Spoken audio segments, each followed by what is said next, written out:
What's up and what's going on, good people? What's up and what's going on, good people? Through some weird, odd turn of events, today's show, it was scheduled for 11:20 p.m., but I had that typed in all wrong. I had it typed in all wrong. It's actually scheduled for right here, right now. It's supposed to be 11:20 a.m. But either way it go, we are getting into this thing. We are getting this thing started. So strap on in, ladies and gentlemen. Hopefully that don't mess up the algo and whether or not it gets sent to people. I see 3 people in here already. Look like that may affect things, but we'll see. We'll see. We gonna roll it. We gonna roll the dice. We gonna let this play out. But strap on in, ladies and gentlemen. What up, RW in here? What up? I see people making their way on in here. It was a little mishap with the start time, not the normal CP time. I'm kind of it was a mix up with the AM and the PM, but hopefully the algo still send it to people. But all right, let's get ready to go. Sister, passport holes, passport sis, passport, whatever we calling them.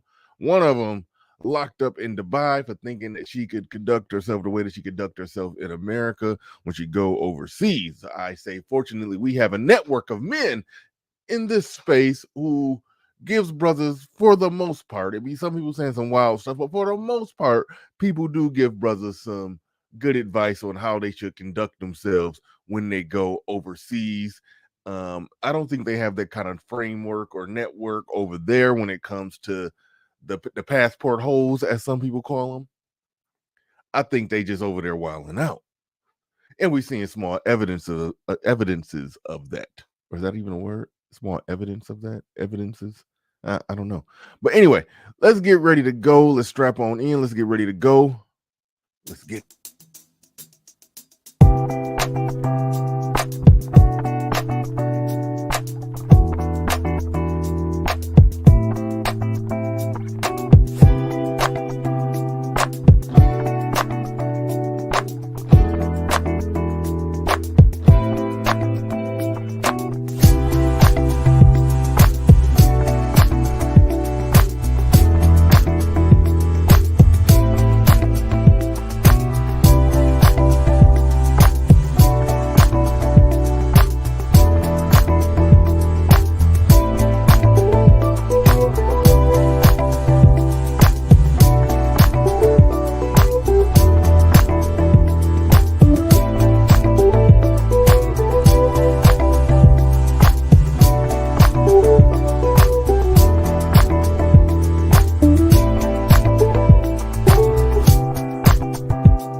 Peace, folks.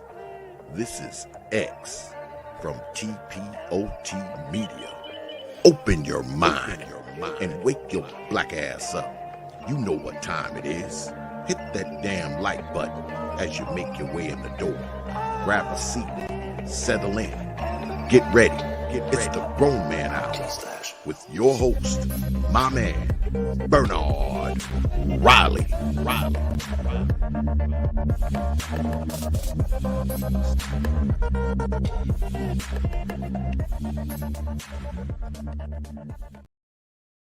What's up and what's going on, good people? What's up and what's going on, good people? Shout out to everybody in the building. Appreciate each and every one of you. Like I said in the pre-intro ramble, we about to get on into this thing. Strap on in. Shout out to the early bird squad. Those of you that make it in bright and early before we even get things started. Shout out to Little Rock, came through the first comment, says, yo. Shout out to RW in the building, says, what up, BR? What up? Winthrop in the building, says, salutations. We got Renz 722 in the building, says, good morning, everyone. The most interesting comment off the top rope today. Amethyst stone. Amethyst stone. Amethyst stone. I think I said that right. Hopefully, I said that right. Let's listen to this one.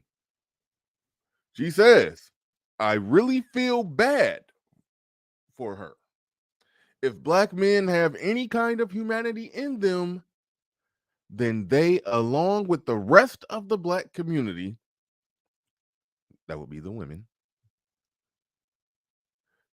should work to bring her back home to her poor, sad, desperate parents. Now, let me say this. I don't want to see her locked up for a long time out there. I don't. I don't like that when Americans go overseas and they do something that's considered kind of petty over here, but they get locked up for a long time over there on some Brittany Griner stuff. I can agree with you that I don't want to see them see her just be in there rotting for 6 months over that. I don't want to see her in there just rotting for a year over that. But no, her getting a really, really, really hard smack on the wrist for doing over there the same stuff that we've been talking about over here. How we've been talking about how they be wilding out over here. Her getting a really hard smack on the wrist. No. My humanity don't kick in instantly on that one. I'm sorry, it don't. So that's so no, the humanity don't kick in. I think as black people are becoming more successful, some could dispute that or debate that, but that's not the point. Having passports, becoming global citizens, yeah, we gotta understand that it's certain stuff you can't go in other people's country, because this is our country, whether black people want to acknowledge that or not. This is our country. It's stuff we can do over here that we can't do over there. There's certain rules that apply. So when we look at the way that this modern Western woman or this modern Western black woman behaves and conducts herself, yeah, the simple shit that we're supposed to accept gets you locked up over there. and they think that their solution is to just go get a foreign man, as if they're going to put up with the nonsense that black men put up with. Like, no. Now my biggest argument is black men don't put up with this stuff. So we're going to talk about it from that angle. But the human side of it, nah. She I hope they get. I don't want to see. I don't want to see nobody in there rotting for a whole year over something relatively small. But under a certain lens, it's actually big. Because I used to love what Kevin Samuels used to play that clip, Cartman from South Park, when he used to be like, "Whatever, I do what I want." I used to love that because that's how so many of them act. So I loved that that gets called out online, and then it's further confirmation that we ain't tripping. If other people is like we're gonna get into it. We're gonna get into it and how they got rules over there. They got rules over there. A woman cannot be loud and yelling in public. I didn't know that. I thought the Taliban was gangster with it. I thought the Taliban was gangster with it. They got rules over there saying that women cannot be loud and yelling in public. Like, uh-oh. Uh-oh. Dubai is a heavy travel spot for the sisters. I don't think brothers go there that much. That may be lightweight, kind of like their DR. That's their Colombia. Like, yeah. Shout out to J Speed. Shout out to J Speed. J Speed sent me a Cashapp yesterday. My phone was not by me. Shout out to Osworld123. He sent me a $40 Cashapp while I was on the air yesterday. Those will be acknowledged today They will be putting your name will be in lights. But shout out to J Speed. He sent me a cash app when I was on the air yesterday. I didn't acknowledge it. No disrespect. But no, we about to get into it. We about to get into a number of things. We're about to get into a number of things before we get all the way over there breaking down the goings on in Dubai. There's a few things here that I'd be remiss if I just didn't talk about it. Many of you have seen this debauchery, but I'd be remiss if I just didn't just throw this out there into the ether. Released yesterday. Saw it. So I actually saw the video released yesterday. Saw it. First of all, wow. Second of all, whose idea was it to end an? All right, just in case y'all missed that. I don't think I need to do too much backstory. This is a black man who smashed Adam 22's wife on camera. Her first scene with another man. He getting interviewed about it. To end an. All right. Hopefully y'all see that big on the screen.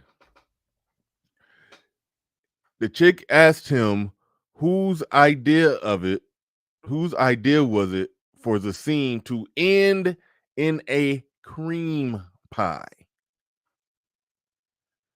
I didn't see it. I'm not going to see it. I have no interest in seeing it. But for those of you who are not up to date on the porno lingo, that means he busting her. All right. For those of you who ain't up to date on the porno lingo, that means this man bust in Adam 22's wife. This is a married woman who presumably is not on birth control. The only man she was having sex with was her husband. They reportedly do plan to have more children. So there's no reason to think that she would even remotely be on birth control. When Adam 22 laid out the ground rules, he said he only had 3 rules. Don't kiss him in the mouth. Don't let him don't do a cum shot on your face. And the other one was he don't want to feel like he has to, this has to be an ongoing thing. That was those were the 3 rules. Nowhere in there did it say don't let him come in your pussy. And so so he did. This man didn't just have sex with your wife on camera and you had to pay him for it, and you paid him to do it. I'm sure he got a nice piece of that pie. He skeeted in her. He about to explain it. Okay, so I guess her had been stretched out in a while. So then I was doing all the stretching. It's like my starting to get numb. This man just sat there and said, I guess her pussy hadn't been stretched out in a while. I was doing all the stretching to the point where my dick got numb.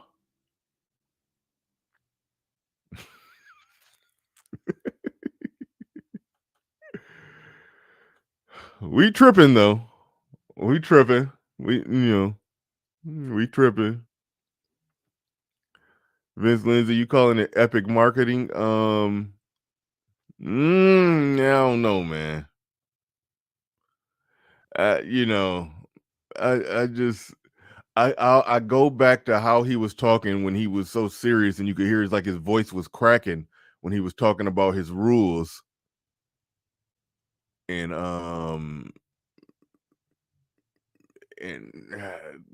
this man was going through about it, so I don't know. I think I think if it's looking like it's all planned, they're all having fun with it, part of me feel like that's part of the act. Part of me feel like he kind of, he's cucked to the point to where he like it.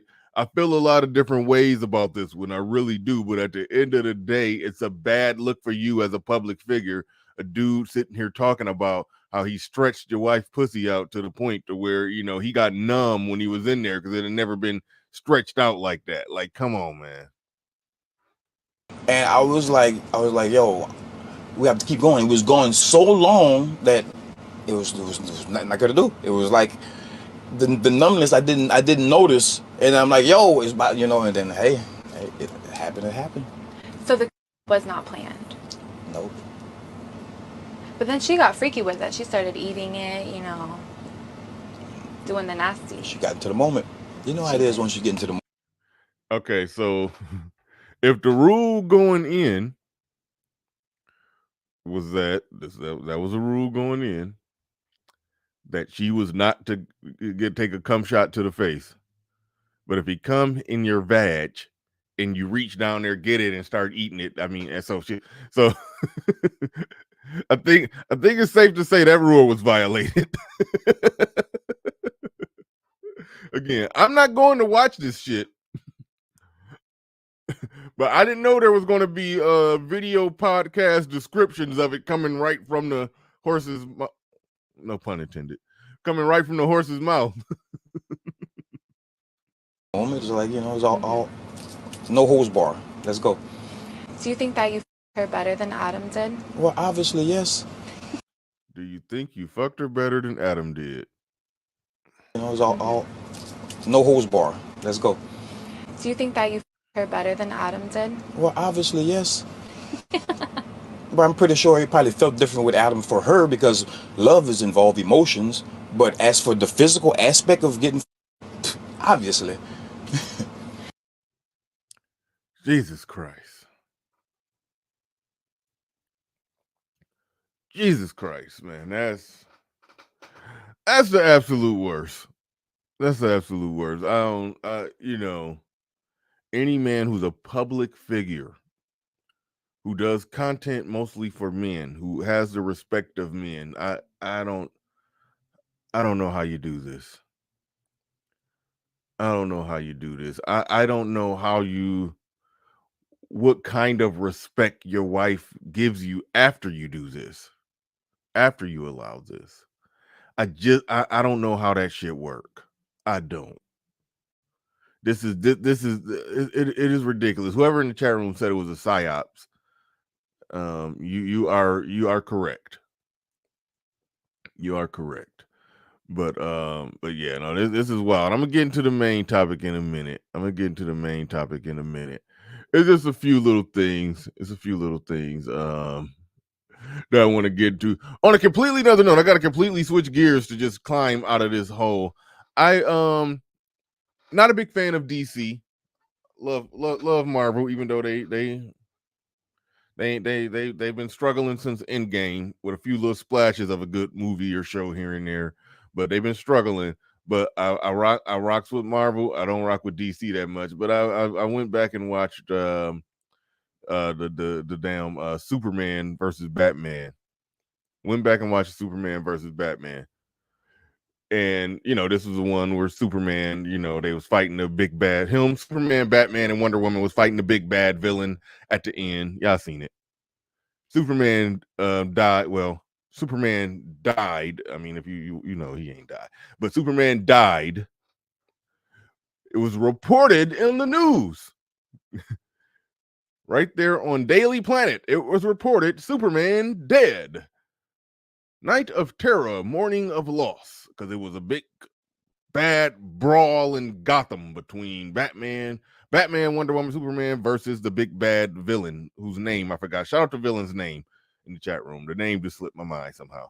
I told you I ain't into DC, but anyway, so on like the next page of the news, in an unrelated event or in another story, it says Daily Planet reporter Clark Kent killed while reporting the reporting Gotham battle. And I'm just sitting there like, come the fuck on. Superman just died in that battle. And then y'all just gonna put on the same damn newspaper, Clark Kent, the reporter, died while reporting it, sitting there with Superman's fucking face in the same newspaper, just 2 pages over. Nobody makes the connection. It's like when I was sitting there watching that, I was like, hold on, man, come on. It's like they're practically trolling right now with this whole can't nobody realize that Superman and Clark Kent are the same person. They practically trolling to just put that in there just nonchalant like that. Like, what the hell? When I was watching that, it was like Lawrence Fishburne, who I forgot was in that movie. He had the paper open, Superman dead. Wow. Turned the page. Oh, Clark Kent with Superman's face, also dead. At the same time, at the same event. Interesting. And then just turned the page. I was like, man, come on. I've never been a fan of Superman. He's you know, he's like the term that they say in nerddom when they talking about characters. He's overpowered, and it's okay to be overpowered if you're somebody like Dr. Manhattan. If you watch the Watchmen movie, he was overpowered. He was too powerful, but he was apathetic. Hancock was real powerful, but he was apathetic. He can give like you could be that powerful and not give a fuck. Like somebody like Xavier, who Charles Xavier, the way they set up Cerebral with him, how he could literally go and change the mind of anybody walking the earth, but he had his ethics where he didn't want to do that. He had a conscious decision to not want to abuse his power, even if it meant some legislation getting passed that's going to affect mutants. He wanted humans to make the decision on their own. He had his own little thing. But with Superman actually wants to end all evil and get rid of all bad guys, and he got all that power and a bunch of bullshit still persists. It's like, dude, it's like I just never bought it. I never bought it, especially whatever he got going on with damn it, I'm so bad. The villain that Lex Luthor. Shit, I can't remember DC villains other than the Joker, but yeah, I can't remember them. But anything he got going on with Lex Luthor is like, come on, man, just snap your finger and get rid of that shit. Just snap your finger and get rid of that shit. But anyway, had to riff on that one. Had to riff on that one. Had to get that one off of my chest real quick. Had to get that one off of my chest real quick. I saw it last night. I'm gonna start doing that a little more. When I see random shit, I'll just go let y'all know what was on my mind when I saw the random shit. Darkseid. All right, that was his name. Yeah, I don't know why. It just was slipping my mind. But what else was I about to get into? All right, let me touch on this one. Now, I don't know if this exactly applies. And shout out to Mr. Fantastic. I'm playing a clip from his stream right here. And shout out to, well, I'm not going to shout out the person who sent me this and timestamped it. Thank you for the timestamp. There is, I don't know if this applies, but I'm going to start doing something called giving the Modern Woman Defense Force Award of the Day. I'm gonna start handing that award out. Make a nice trophy, because I just view all the people that for whatever reason come hell or high water, they want to come at the Black Manosphere. They want to come at Black men or men in general, but particularly in this case, Black men who criticize.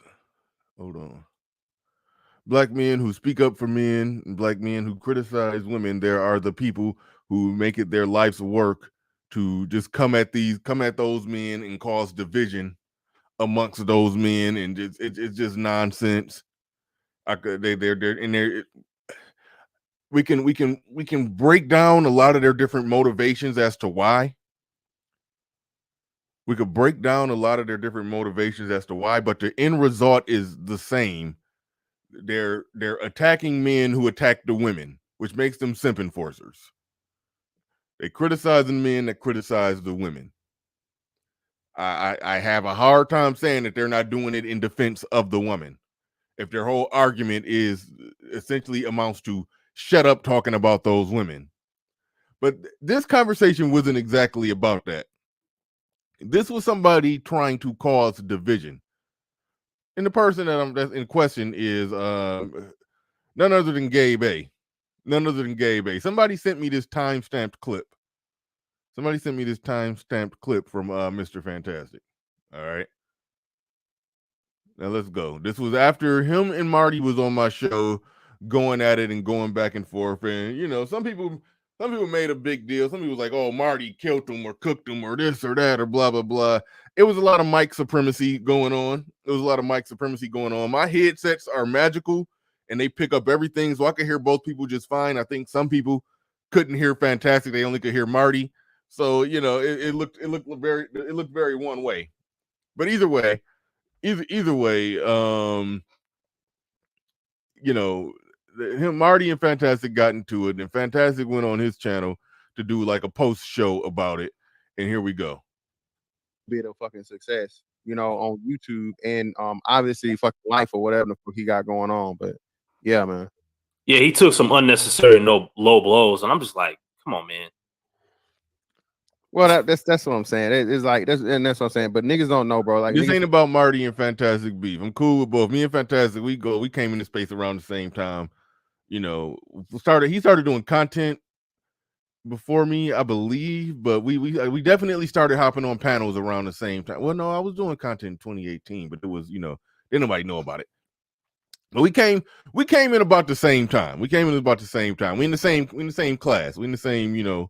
We was in the same freshman class, so me and Fantastic cool. Go always be cool. This ain't even about the Marty and Fantastic beef, and I'm actually cool with Marty now. He gave me some mic tips and advice and some things that I'm gonna try to implement hopefully this week. But yeah, so this ain't about their beef. This is about what somebody tried to do to create division amongst the brothers in this space. It was very contrived, and really watch this shit and pay attention to what's going on. Forgot niggas act like they forgot who I am, bro. Like you don't want to get put up on the Summer Jam stream. You don't want to because he's a professional fuck nigga. That's why. Yeah. You know, it was a lot. That's one way to put it. Him taking all those low blows, talking about your rank and everything. It had to be allowed by somebody. And it was allowed by Bernard's cool, man. Listen, Bernard. Now, did y'all hear that shit? You know, you taking all them low blows, it had to be allowed by somebody. That's what Gabe A said. You taking all those low blows, it had to be allowed. Somebody had to allow him to do that. You know, that's what he on there trying to stir the bullshit on. Fantastic wasn't going for it, but I guess the point I got to make here. Bernard was, and that was my fault because y'all couldn't hear me. I'm thinking I'm fucking going ham, but my camera mic was on and not my fucking what's the name mic. So now, again, I could hear them just fine in the headsets. My headsets pick up everything. So if y'all couldn't hear them, then you know it is what it is. That shit happens when one person mic drown, another person mic out. But I could hear everybody just fine. Hit me up and let me know that was the deal. So I'm good now, but I couldn't fucking compete when I had my fucking camera mic. So but he was sitting there lying though, right? He was sitting there lying though. He's lying like fuck. So then why you allowing somebody to lie on your guest? I don't know. And then on top of that, that ain't your issue. That nigga made money off. All right. Here's the deal. Here's the deal. Now, Gabe A just sat there and said, "Now, why is he allowing? Why would he allow somebody to do that to his guests?" Now, okay. This is where the bullshit comes in when somebody is got the agenda of just trying to tear up, break up a space of men that speaks up for men, you know, like that. When somebody is hell bent on doing that, when somebody is hell bent on breaking up a space that essentially exists to just give a male centric counterpunch or response to all the female centric, woman centric propaganda out there against black men, to do that before our audience of black men so they can hear and know and understand what they're seeing and what they're perceiving and move accordingly.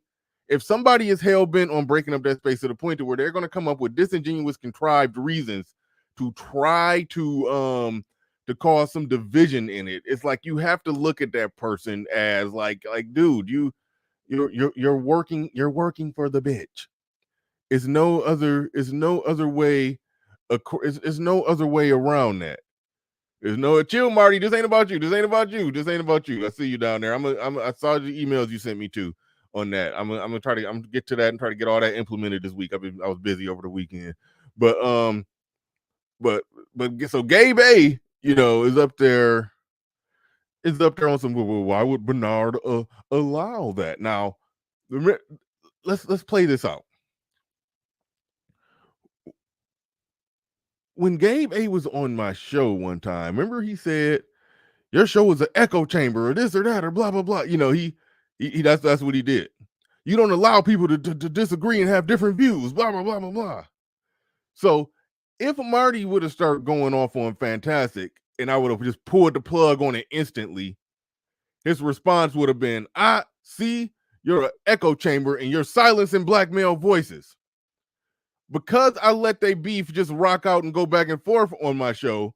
Oh, he allowed that to happen. Fantastic. Why? I don't know why he would allow to do that. It's like the level of disingenuous bullshit that these people try to do to try to pull the wool over the eyes of the men in this space and the audience is just ridiculous. I don't even know how that works.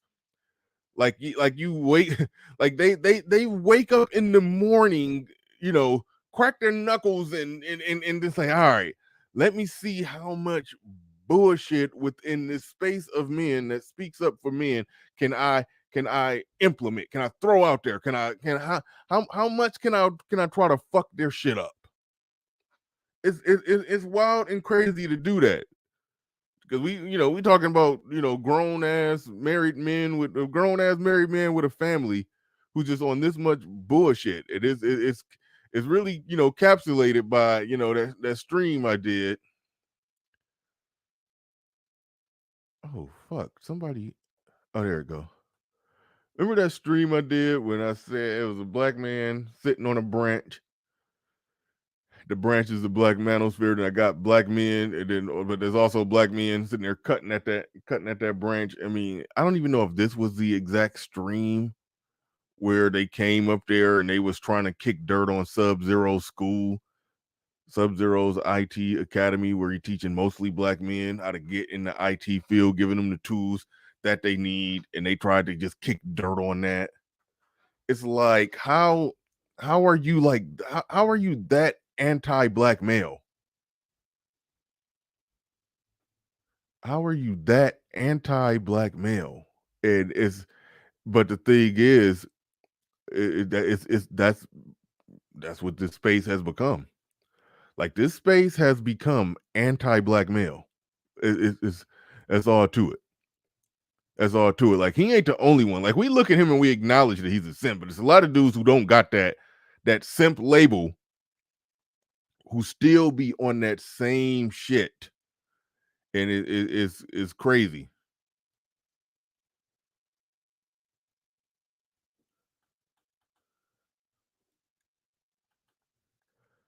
Complex of Dying says, Gay Base into super chat to Ramil during a stream and said, I needed to dig up my dead wife. I never understood how you guys thought that dude was cool. He's long ago not had a wrench on my channel. Like, I would say about a year and a half ago, he got de-wrenched on my channel. I didn't even know about that. But just fuck shit in general, he got de-wrenched on my channel a long time ago. Then he was blocked for a while because I was trying to separate myself from certain aspects of just the infighting fuck shit where the space is just at war with itself. Shout out to Keep It 100 saying I didn't come on here to gang bang on other black men. I ain't out here just to be banging on men, having a senseless petty turf war over the space and the sanctity of the manosphere. Is like, I understand why Keep It 100 said he gonna pull back if that's what it's all gonna become. When I saw it becoming that, like probably around April of last year, I started blocking people. I started de-wrenching, then I started blocking people to just, I wanted to separate myself from all that bullshit. And I realized part of it is my fault because I didn't do the work to work my way into a higher algorithm. But another part of it is, trying to separate myself from that bullshit. I realized it ain't possible. So I eventually I just said, fuck it, just emptied out my block list because I was trying to algorithmically separate myself from just bullshit and then just do the content, That's what I tried to do. I failed. I freely admit that I failed.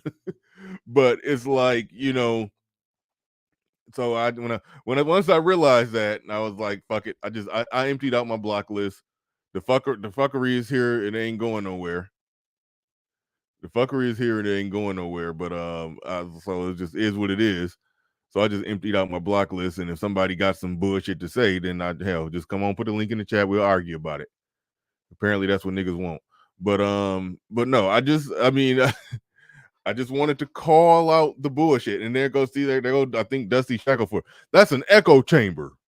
No, it ain't an echo chamber. I embrace debate. I want all kinds of debate. But if you're just on some destructive snake ass fuck shit, then no. I don't have to grant you permission to be a hoe ass nigga on my channel. You're free to be a hoe ass nigga throughout your whole life, whatever you want to do, wherever you want to go, you are free to be a hoe ass nigga over there. I don't have to allow you to be a hoe ass nigga in my house, so I don't get accused of running an echo chamber. But your point right there makes my point, because Gabe A came up there on Fantastic Show basically saying, well, why would Bernard allow that to happen? He was basically saying I was supposed to silence Marty. Had I silenced Marty, he would have then turned around and said, see, Bernard is an echo chamber that doesn't allow other opinions out there. That's how you know that somebody is on some disingenuous fuck shit. That's how you know that. And it just, I mean, I want to say it is what it is, but it's fuck shit. It's fuck shit. And you right now are on some fuck shit. Deal with that contradiction. How could a man be saying you allowed that to Bernard? Telling Fantastic, well, Bernard allowed that to happen. You should be mad at Bernard. But had I not allowed it to happen, had I shut it down, had I cut Marty off and dropped him down, then I would have got accused of, as you're saying right there, that's an echo chamber. You don't want dissenting opinions. It's like y'all are on some bullshit. Y'all are on some disingenuous bullshit. But anyway, moving on to the main topic. I'm gonna go ahead and get into the main topic. I did have another. I feel like I'm missing something. What I did? I talked about the Adam 22 shit, that Superman shit. What was the first thing I talked about? All right, I can't even fucking. Oh yeah, okay, I can't even remember. I think I got everything I wanted to get at. We're gonna know one other thing that I did. One other thing I did want to touch on. I'm not going to speak on it too long. I may do some content on this. This may be one for me and Hood Conservative, but Cornell West announced about a month ago that he's running for president, and Roland Martin, of all people, your Uncle Roro, is hating on him. And I'm like, what the fuck, Roland? I'm like, what the fuck? It's like you don't expect that, but that's what was happening. All right, Cornell West has announced he is running for president of the United States. He dropped this video on Twitter. Yo, that's a tweet. Where's the video? In these bleak times, I have decided to run for truth and justice, which takes the form of running for president of the United States as a candidate for the People's Party. I enter in the quest for truth. I enter in the quest for justice. And the presidency is just one vehicle to pursue that truth and justice, what I've been trying. I don't want to get a copyright claim. I don't even, but let me skate through this. But Cornell West, he been, he been doing his thing. I actually like him. He's he's a leftist. Actually, he's worse than he's beyond. He's further than a Democrat. He's a leftist socialist all the way to the far extremes of it. All the way to the far extremes of it. But I do enjoy hearing him. I do enjoy hearing him speak. I like when he go on Bill Maher. I do like it. It's I can listen to people I disagree with on some things, and so I can dig it. I can dig it. I still want to see somebody like him and Thomas Sowell have a discussion. It just would be the best discussion ever. But anyway, action of American democracy. Democracy creates people and for you empowering those. I'm skipping through his commercial. I want to get to Roland Martin hating before I get to the main topic. All right, so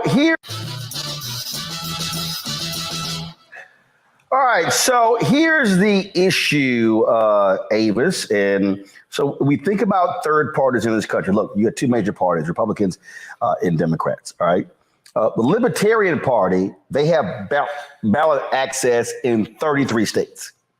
Okay. The Green Party has ballot access in 17 states. The Constitution Party has ballot access in 12 states. The People's Party has ballot access in 3. Come on. Isn't this a vanity project? Yeah. This black man is running for president, and Roland Martin sitting there looking like a swollen version of the damn Taco Bell, Yaquito Taco Bell dog. You got that pug face. It's weird. But this black man is running for president, and Roland Martin sitting there talking about this is just a vanity project. This nigga ain't gonna win. he hitting him. Who is that nigga on that 9? Like that's what he hitting him with. And I'm sitting here like, hold on. You like Mr. Blackness. Nobody's gonna tell our stories. We gotta tell our own stories. We gotta have our own media. This is black news by black for black, blackity black, we blackity black, black, black, black, black, black. And popular, notable, social justice activist black man who has a big name and a big following is running for president, and you just get and he's gonna shit on it. It's like, whoa. Like even Boyce Watkins called this out. And it was some fuck shit. Like how are you gonna hate on the third party on somebody running, and it's like because in his mind it's gonna take away from the Democrat that's gonna actually win. So no, you don't go do it. Don't do it. You're gonna distract from Biden. You're gonna distract from the main our golden candidate, our system candidate. That's basically what that is. And you it's like damn.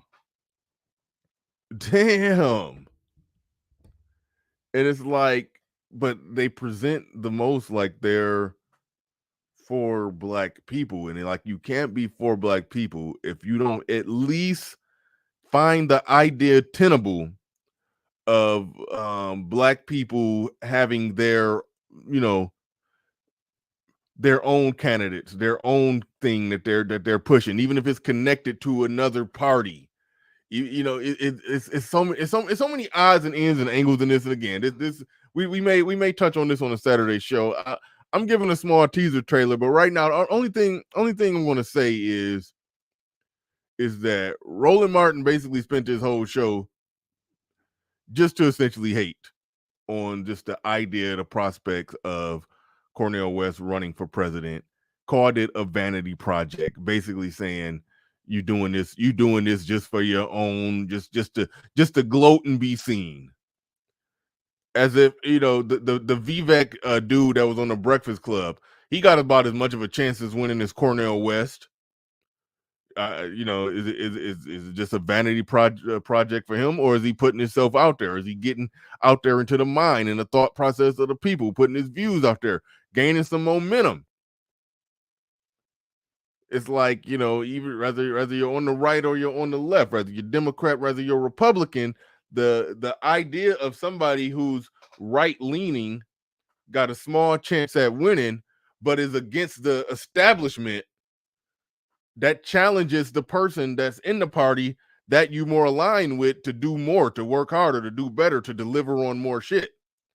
So the Democrats, who they would say don't do for black people what they think should be done for black people, somebody like Cornell West running, talking about what he think should be done and challenging them on the shit that they're not doing, that holds the party's feet to the fire that you want to win. It's like it's nonsense. But again, some of the most pro-black people could be as anti-black as ever. And that's just that. But let's get into the main topic. 253 people in here. Make sure you hit the like button. Make sure you hit the like button. 253 people in here. We about to get this thing going. About to get this thing started. Let's get ready to go. Let's get it. 2 months are described as terrifying for a Houston woman who we're told is being detained in Dubai. Fox 26's Domly Keith joining us live near downtown Houston with why she's being held. Domly. Well, the crime she's charged with may surprise you, and Dubai is increasingly becoming a vacation spot for a number of Houston women. One who's there right now, according to her social media page, is trying to get back to the Bayou City, but according to her mom, her passport has been confiscated because she was charged with screaming in public. You goddamn right. Listen, I said this at the start of the show. I don't want to see somebody rot in prison for over a year for being loud and out of pocket. However, a certain bit of joy comes over me. When we do this channel, we talk about all the things that modern women do that's out of pocket, particularly the modern black American woman do that's out of pocket. She take that shit overseas and get locked up for the stuff that Umar would tell us that we supposed to understand, tolerate, and stand in it and understand the historical context of the reasons and why. And the white man, like, no. They locked her ass up. I look again. I don't want to see this woman rotting in jail for a year. 6 months is too long. I don't want to see it. I don't know. No, if she's being a public nuisance, and that's what they do out there. If you're a woman, particularly if you're a woman, being a public nuisance, they lock you up. If those are the rules over there, those are the rules. The rules are the rules are the rules are the rules. God damn it! But let's see what happened. And if you're gonna hold on now, get my name right now. I don't. That's how Bill O'Reilly spelled his Riley, with an I in there, with an I and an E in there somewhere. It's R and 2 L's, and that's how Irish people do it. My Riley is Riley. Get it right. He said, "This is no laughing matter, Mr. Reilly." Or she says, "This is no laughing matter, Mr. Reilly. Please use platform to help our fellow black sister. She is suffering. What if this was your daughter, your mother, your wife?" Well, if somebody close to me was in there, I would do everything in my power to get them out of there. And the conversation would probably be the same conversation. Hopefully the conversation was had properly beforehand, especially if we're talking about my daughter, which I don't have. I have sons. If we're talking about my daughter, hopefully I have trained my daughter to know that you don't do that in America, let alone in another country. So yeah. But no, what we don't do on my platform is we don't try to spray perfume over the bullshit. We don't try to spray cologne over the shit. We don't do that. We don't make excuses for nigga shit. We don't try to, no. We gonna look at it as what it is, and we gonna call it what it is, and we gonna speak on it directly. She over there in another country acting a fool, wilding out, being a public nuisance over some dispute at the rental car place, I believe. We're gonna look at the rest of the story in a second. She's wilding the fuck out in a dispute over there. No, she don't get to get talked about like just a 100% pure victim. All right, we call out the fuckery and the bullshit over here. That is what we do.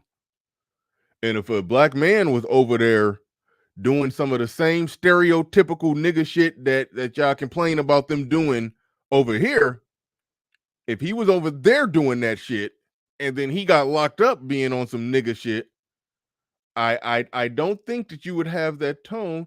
This is no laughing matter, Mr. Riley. Please use your platform to help our fellow brother.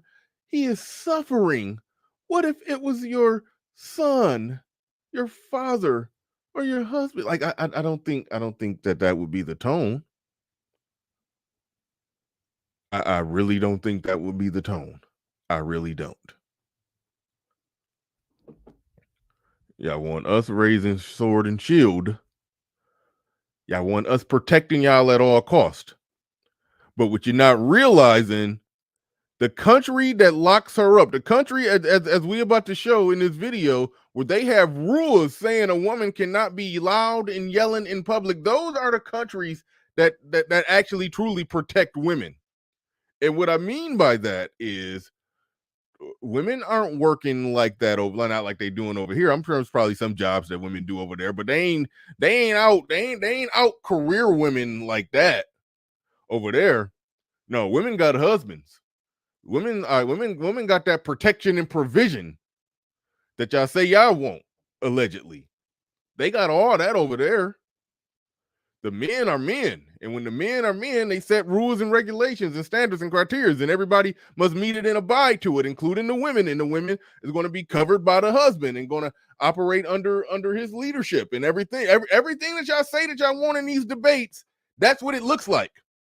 And when you want that type of order and you want that type of structure and you want those type of men to be men, and the men got to have control over the women, which means that there's going to be rules, laws, restrictions, and regulations that's saying that you don't get to act a goddamn fool when you go out in public.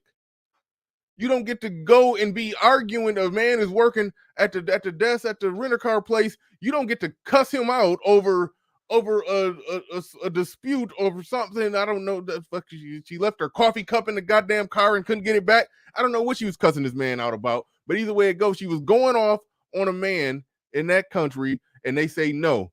In the words of T'Challa, we don't do that here, and they locked her up for showing the fuck out. You want top down, like what Umar talking about, some top down protection and provision and all of that stuff. That's what it looked like. That's what the fuck it looked like. Can't have it both ways. You don't get to wild the fuck out like that, then be a damsel in distress when the shit hit the fan. It don't work like that.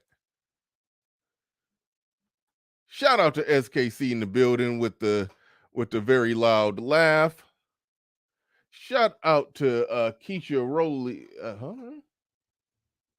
Okay, my shit is like super small. Okay. Kelson Rowley. All right. With the super sticker. Shout out to you. Shout out to you and appreciate it. Appreciate it. Shout out to my man Charles Merchant in the building. Says these countries understand that a belligerent woman signals the end of civilization. That's how they conducting themselves. They act like that. They've made that calculation. They've clearly made that calculation that a belligerent woman signals the end of civilization. Shout out to Charles Merchant. Shout out to all of y'all. Shout out to all of y'all. Let me get the drops. I don't got an administrator in the back hitting all the drops, but shout out to SK3. Thank you for the $2. These last $2, I'm not gonna lose. Shout out to Kelson Rowland. That's $3, but we gonna bump it up to $5.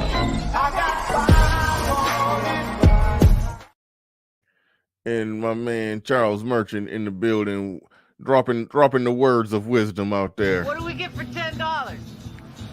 Everything you want. Prime VA 757 in the building says, Bernard, Amithris Stone is another Cryvester. Oh, this is a divester telling me to have sympathy for another black chick who you know, when divestment goes wrong.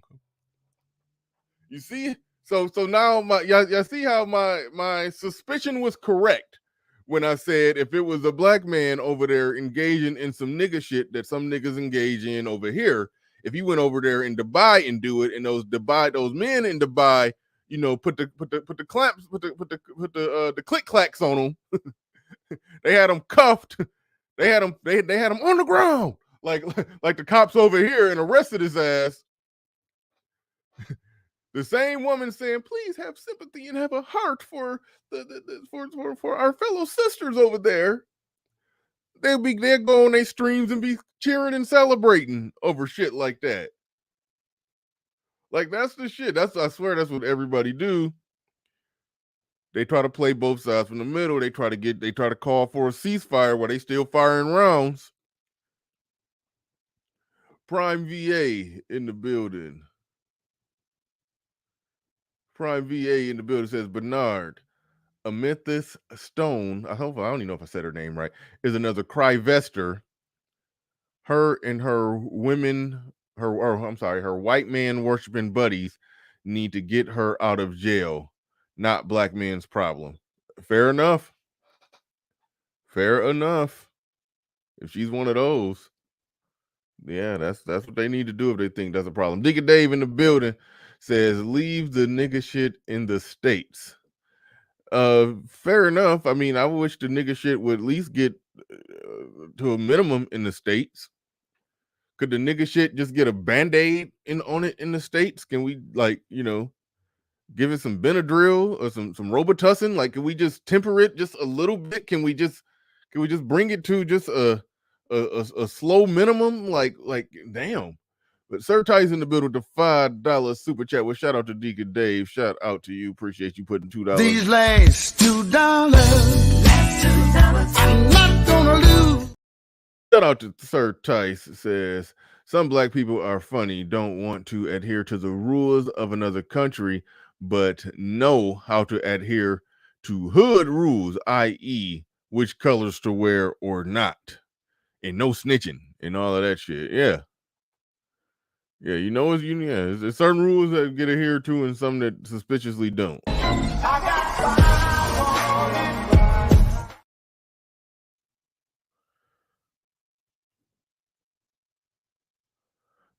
All right. Entertain this for a half second longer. For the record, I fully support SYSB and Passport Bros, and I fully support black female divestors. Why? Because you only get one life and we all deserve to be happy with someone of our choice. Okay.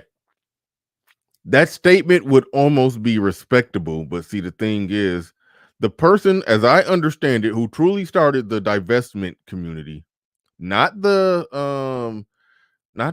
swirling, not the pink pill, crystalline kerosene swirling, increase your dating options rhetoric. I have no problem with that. Them divestment chicks, that's a whole nother thing.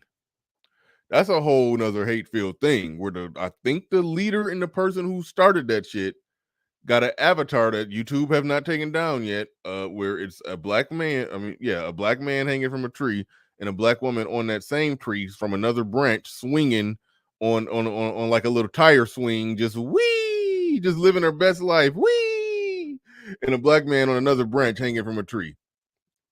Like, it's that bad. So to say I support both communities, like, no, those two ain't the same. Those two ain't the same. I think the swirling pink pill, crystalline kerosene, increase your dating options.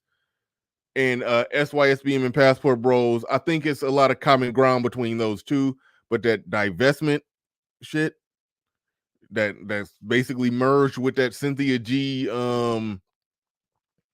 abort blackmail babies shit, that's some other shit.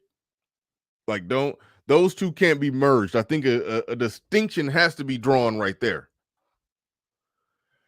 Brohammer TV says, Bernard, she's blackety black and we must save her. Absolutely. Let's go ahead. Let's ride on in. It was he. Let's go on and ride on in. We gotta ride at dawn. We gotta go save her. We can't let this persist. We can't let that other group of men, we can't let them treat our women like that. Falcon Schwarzenegger in the building says Skynet divestment program initiate. Goddamn, Skynet divestment program. That is that's an interestingly worded thing. It's very interestingly worded. Yeah, interesting. These last $2, I'm not gonna lose. All right, let's get back into it. Let's get back into the tape. It also could result in prison time, so it's very scary. The trip turned terrifying for confiscated because she was charged with screaming in public. It also could result in prison time, so it's very scary. The trip turned terrifying for Tierra Young Allen when her mom says she was a passenger in a friend's rental car and they got into an accident there in Dubai. Tina Baxter says when her daughter went to the company to retrieve her ID, credit card, and other items left in the rental, Baxter says it did not go well. God damn. All right, we ain't doing that today. We are concerned about the safety and safe return of the lady who's lost over there, her family and relative who we're not here to discuss how the relative speaking on her behalf is shaped. We normally talk about that. We're not doing that today. We are not going to discuss how a normal woman looks next to the other woman. I'm just saying if they was gonna do a side by side of them, why do you have to do like a head to toe side by side? I mean, they didn't necessarily have to do her like they could have did a neck up side by side. They didn't have to do her like that. Why are they doing her wrong? A fair question to ask is anything truly different genetically between these two? Okay, what I'm getting at here is if both of them, died and we looked at their skeleton and we set it up in a biology classroom, would their skeletons look any different?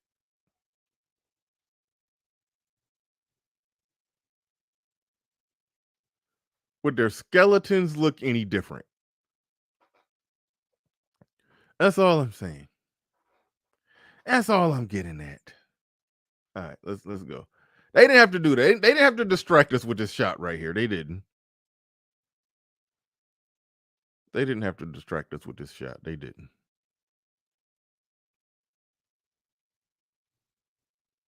It did not go well. She found out that she could only receive those items if she paid an undisclosed amount of money. She dealt with a very aggressive individual, a young man there who was screaming at her. Baxter says her 29-year-old daughter. All right. Okay.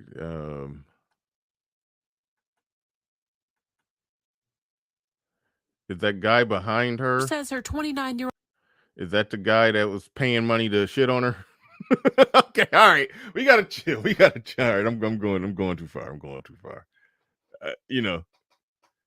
I'm just saying the guy behind her, he do look like he with her. I mean, we hear they going over to Dubai getting all kind of golden showers and and stuff going on. So, you know, one of her this is a picture taken from Dubai. I'm just saying, yeah, is that one of the dudes that is that one of the dudes that flew her out to to shit on her, as they say what happens over there.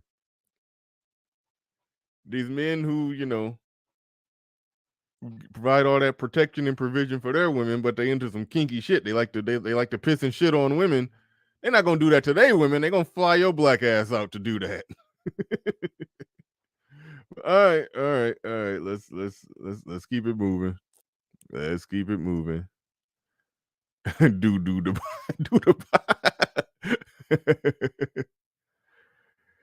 Oh man. Hold on. Dubai. Dubai. Dubai. Damn, you choked me on that one. He said Dubai. Poobai. Oh man. Oh man. Said tell her to ask Brittany Griner for help. Listen, I said it once, I said it again. You know, though their rules are obsessive. She was locked up for probably too long for I forgot exactly what it was she had on her. But yeah, I mean, the rules are the rules. You got to fly on the straight and narrow. When you go overseas, you damn near got to behave yourself like you're on probation. You know, somebody who on probation got to make sure they follow and doing everything by the book. And that's one thing I said. We got a network of men in this space that talks to other men. And like I said earlier, sometimes we'll be saying a bunch of crazy stuff, but for the most part, most of the men be giving good, sound advice on how to conduct yourself overseas, what to expect overseas. We have a network of that. Again, there's rogue Negroes, there's passport pookies, there's some people on the internet saying some wild shit. But for the most part, there's a network of men who give men good, sound, solid advice on how to conduct yourself overseas. I don't think black women have that framework. I just think they just over there on some, you know, party over here type shit. And if shit go wrong, they're going to act the way they act.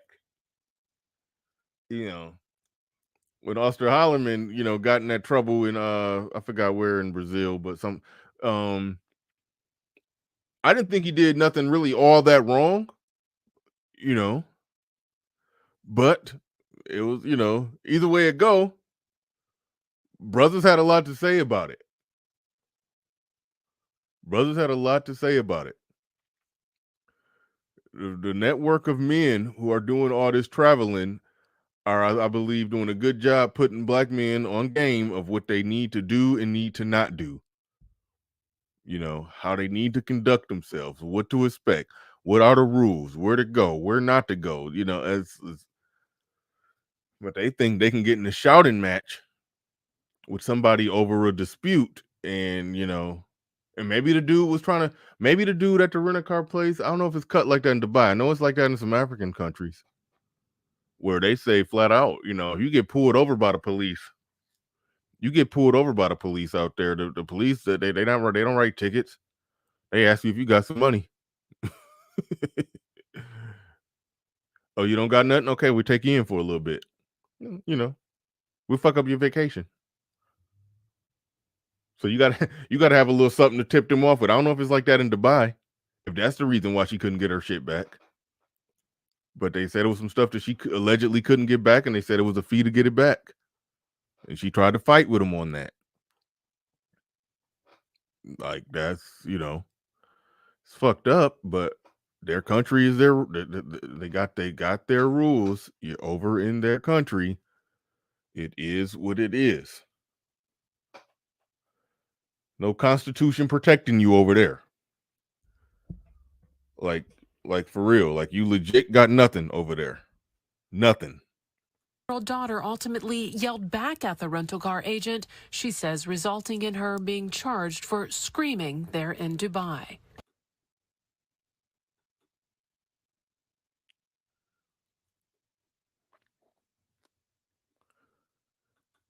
Look at these pictures real quick.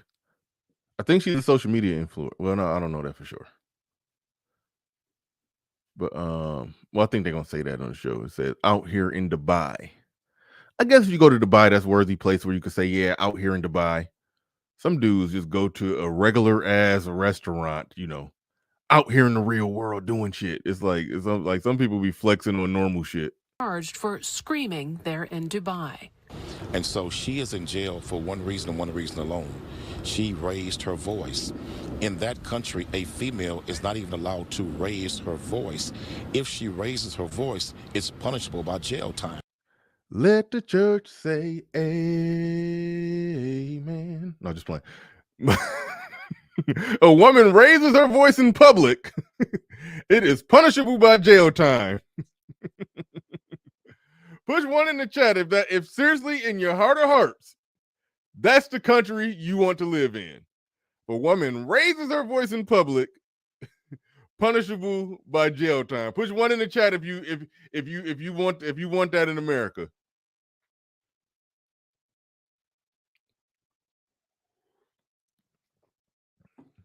Got 1-1. No, we got a bunch of ones. 3 ones.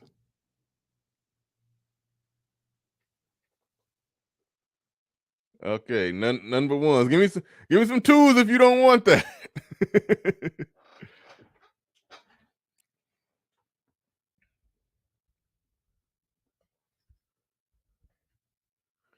Oh man, them ones are coming through hard and heavy. Where are the 2s?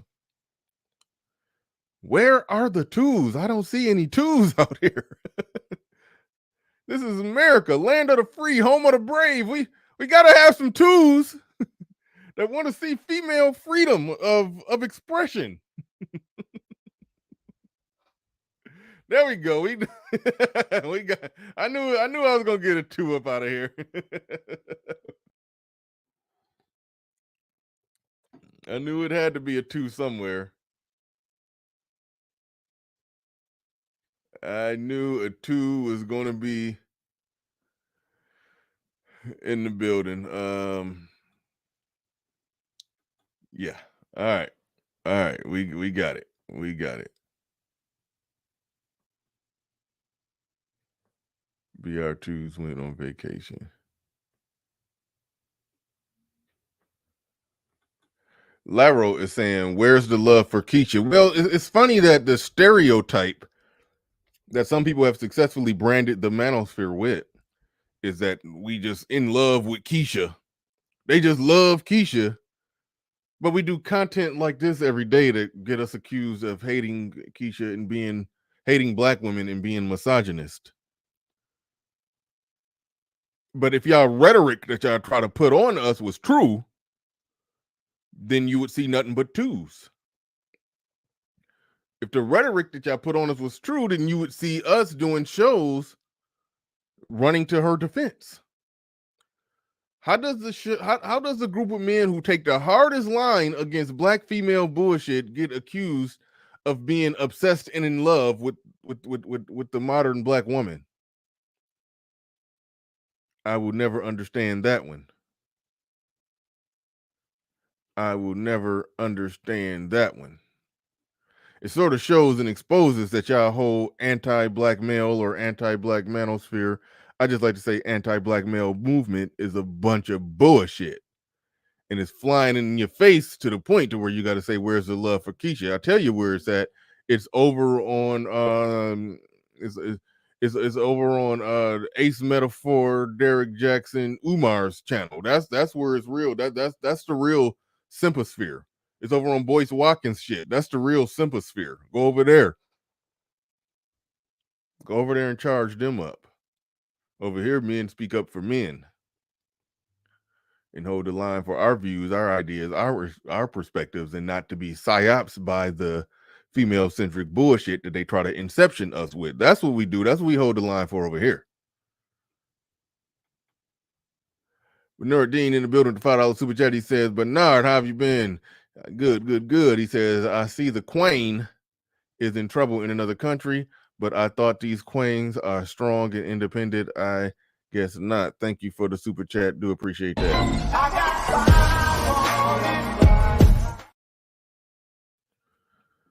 All right. All right. You said United Simps of American Gladiators. There's actually an American Gladiators documentary on Netflix. Pretty damn good. Excuse me. Yeah, that American Gladiator thing on Netflix is pretty. It was pretty good. I mean, if you watched American Gladiators, you'll enjoy the documentary that they got on Netflix. It was pretty good, but it's funny.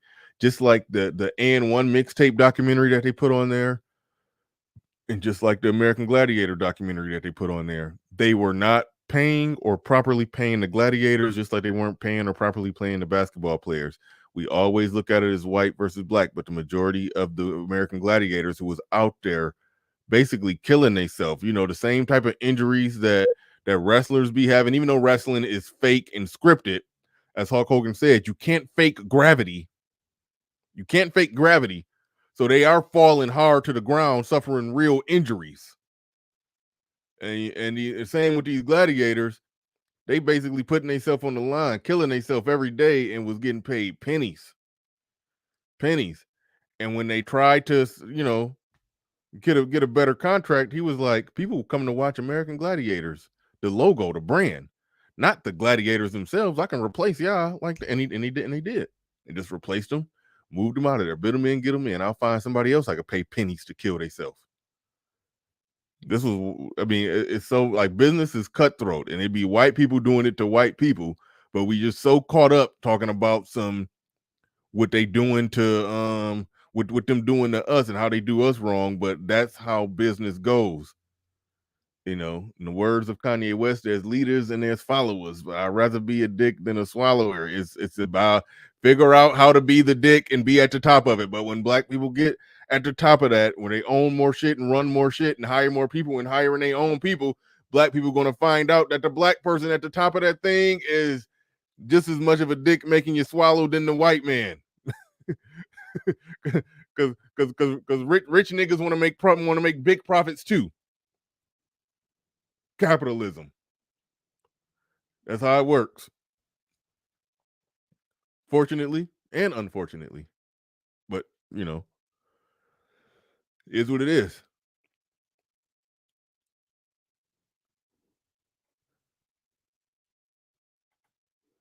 Okay. How do you want to be remembered, Mr. Riley? Think about that. How do you want to be remembered, sir? Wow. That one hit me in the heart.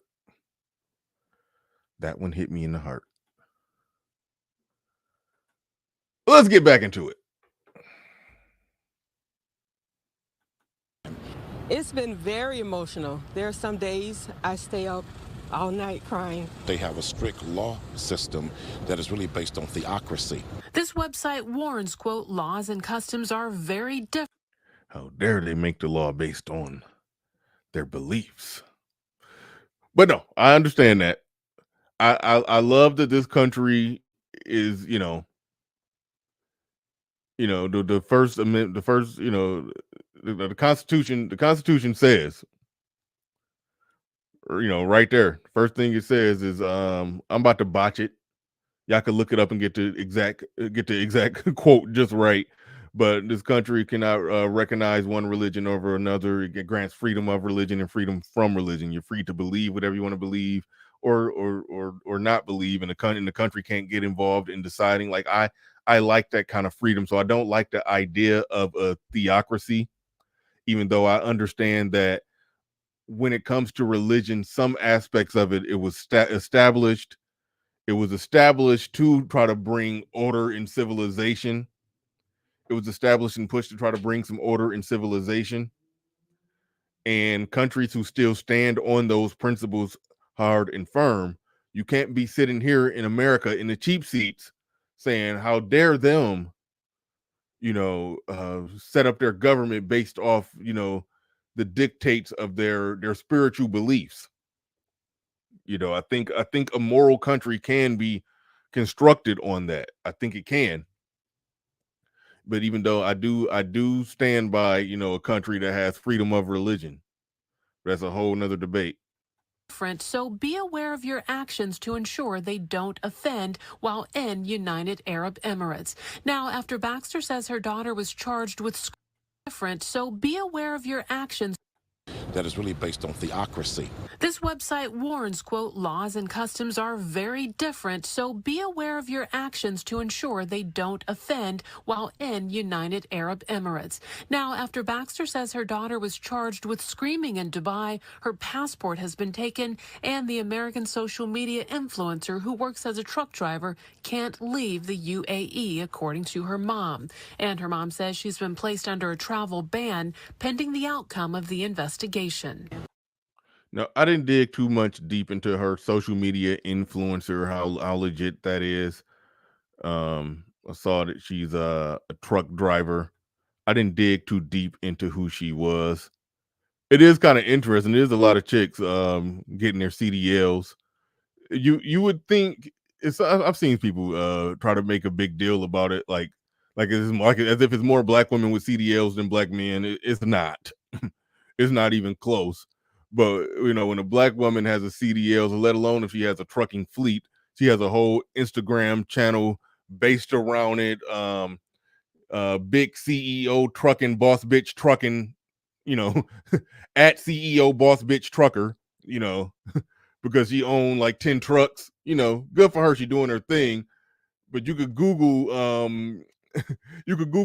black man who owned like a trucking fleet with like a couple hundred trucks in it. You want to know what his Instagram is called? He don't got one. So it is an interesting thing that when you go to looking up this shit on the gram, you're going to find more women,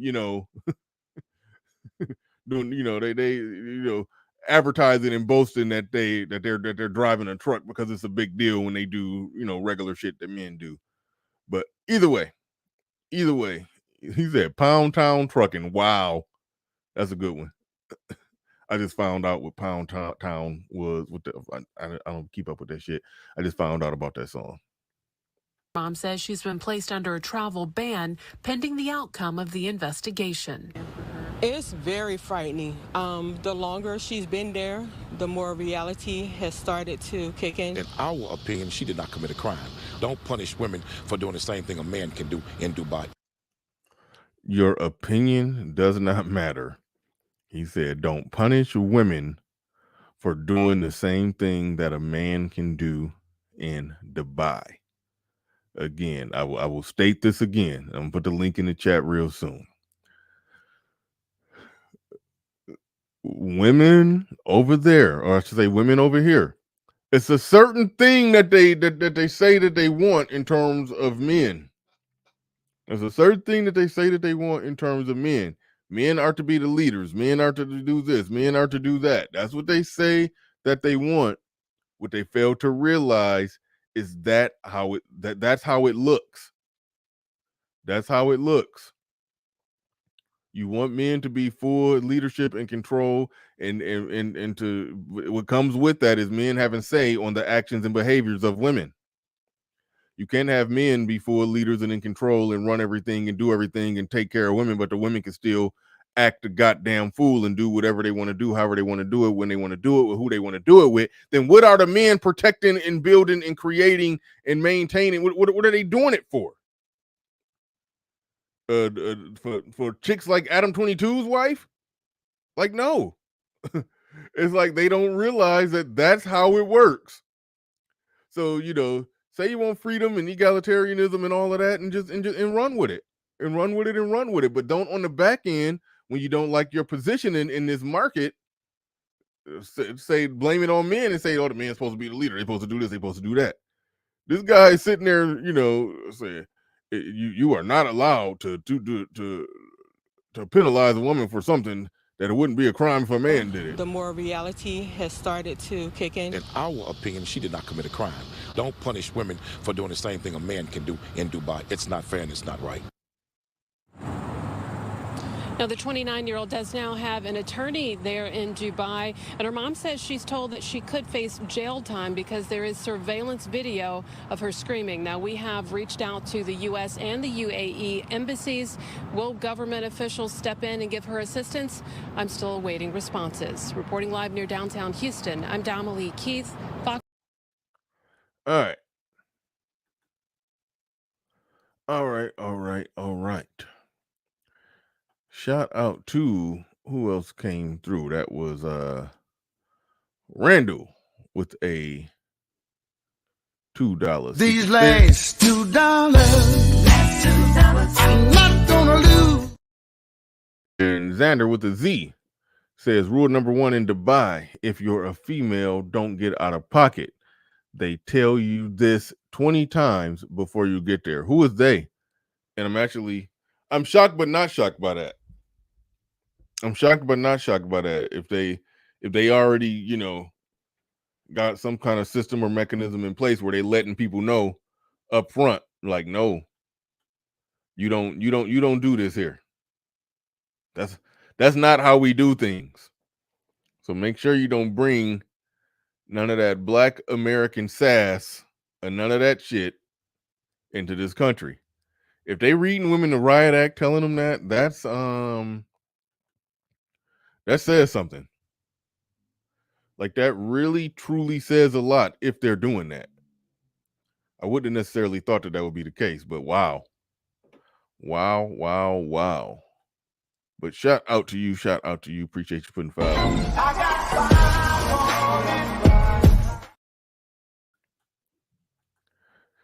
Shout outs to the chat room. And everybody in there. Shout out to the chat room. Says Laro sounds like Dubai. If niggas don't lime it, don't go. Let me see. Where's all this because of screaming in public? Sounds kind of extreme. I've been telling y'all, these Negroes are modern woman defense force. These niggas are modern woman defense force. That's why they attack the men. That's why their whole thing is to criticize men who criticize women. That's their whole content strategy. Well, some of them don't even got channels. They just wake up every morning, and just wash their face, brush their teeth, and say, I got to ride on these niggas who got something to say about black women, while simultaneously accusing these dudes of being so in love with the black woman. But you so in love that you can't help but put your cape on to defend her against the men who criticize her. You're trying to protect her from criticism. That shit is weak and it's weird.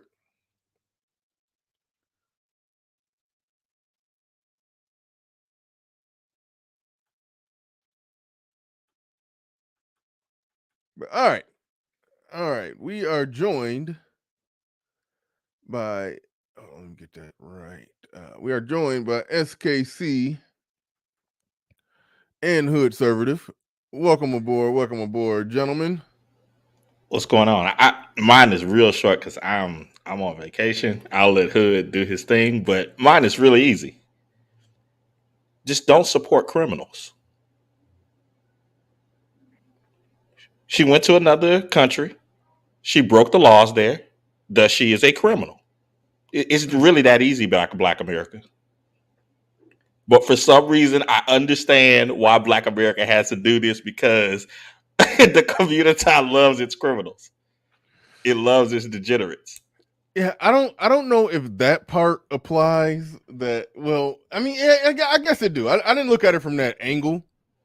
I just looked at it more so from the angle of the normal out of pocket shit that's has become the socially accepted norm here is against the law over there.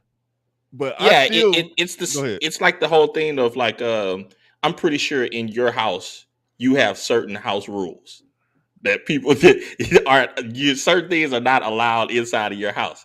And so if Black people are making the excuse like, what's wrong, Bernard? Why can't she just do whatever in your house? Like, what are you talking about? What the hell are you talking about, Black people? But I get it, because they are standardless. They've been in the pot of just anything goes for so long. Heck, and I'll shout out to Laro. Laro, bro, your viewpoint of how people should behave is so skewed that now you want other people to make excuses for bad behavior. Even another country where that type of behavior is criminal, you're on this whole thing of, well, just let us slide. Like, dude, I don't know, man. I do not get the community, man. The community, everything is everything is backwards. So, Conservative, you got it, bro.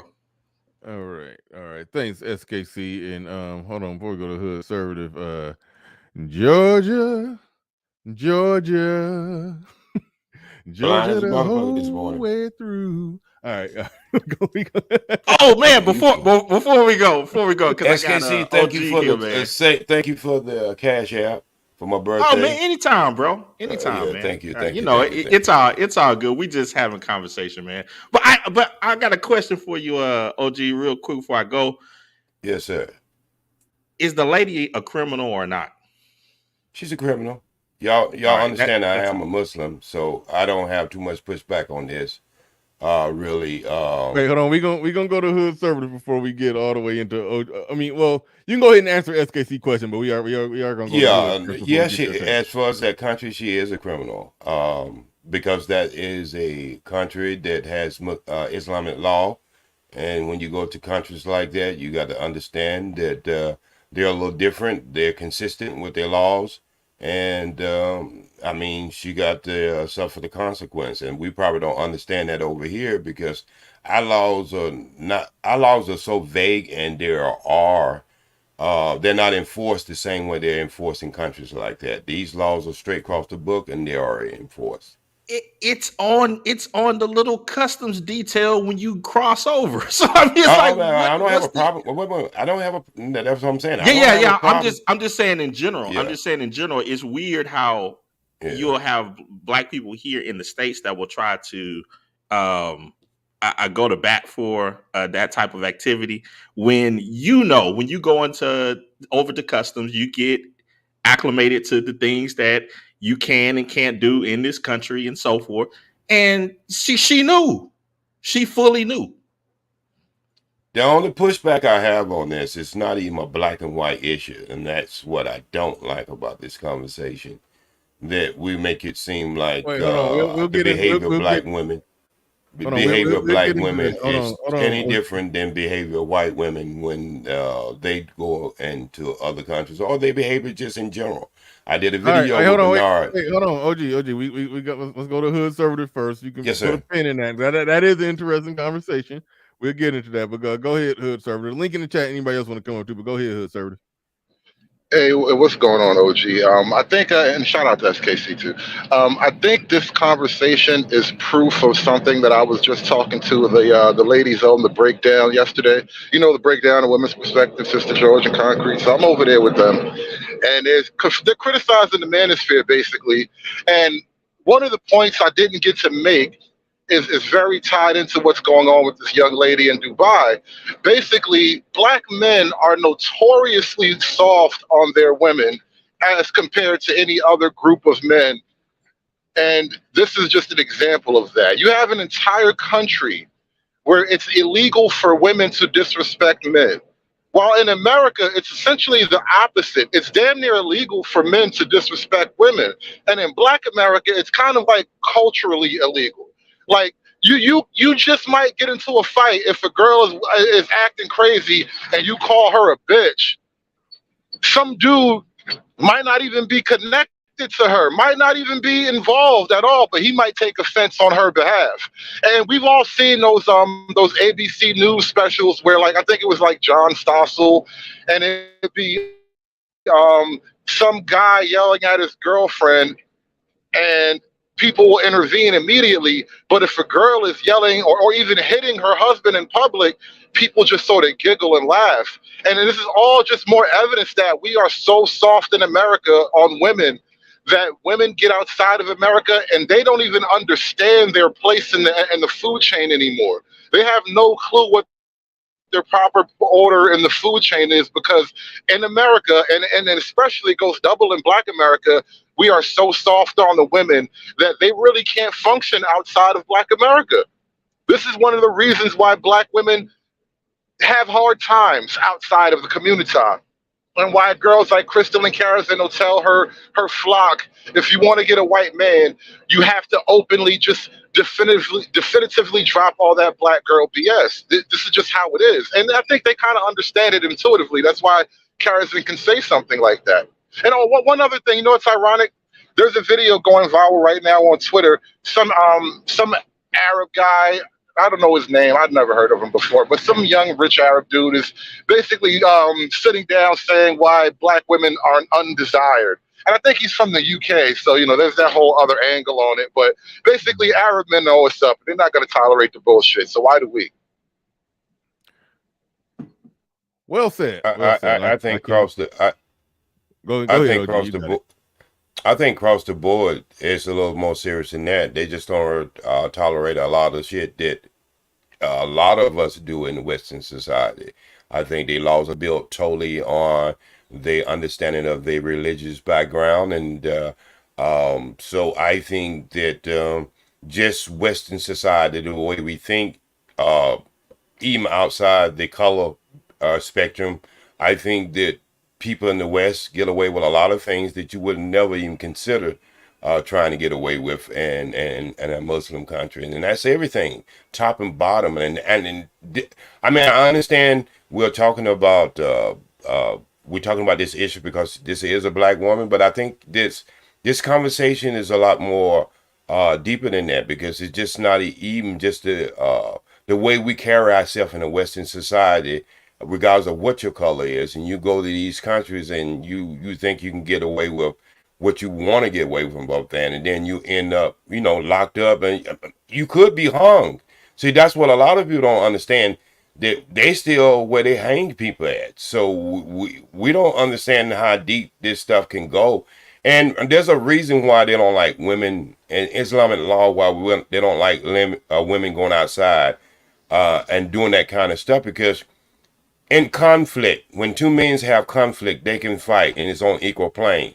When a woman is doing something like that, she only has one level she can go. She can have that mouth Olympics or whatever we call it, wrestling. She can have them jaw wrestling all she want to. But a man has another level he can go to. A man has another level he can go physical, and then that's when the trouble can start right there. So that's why they do have these laws in place, how a woman should be considered in carrying herself in public.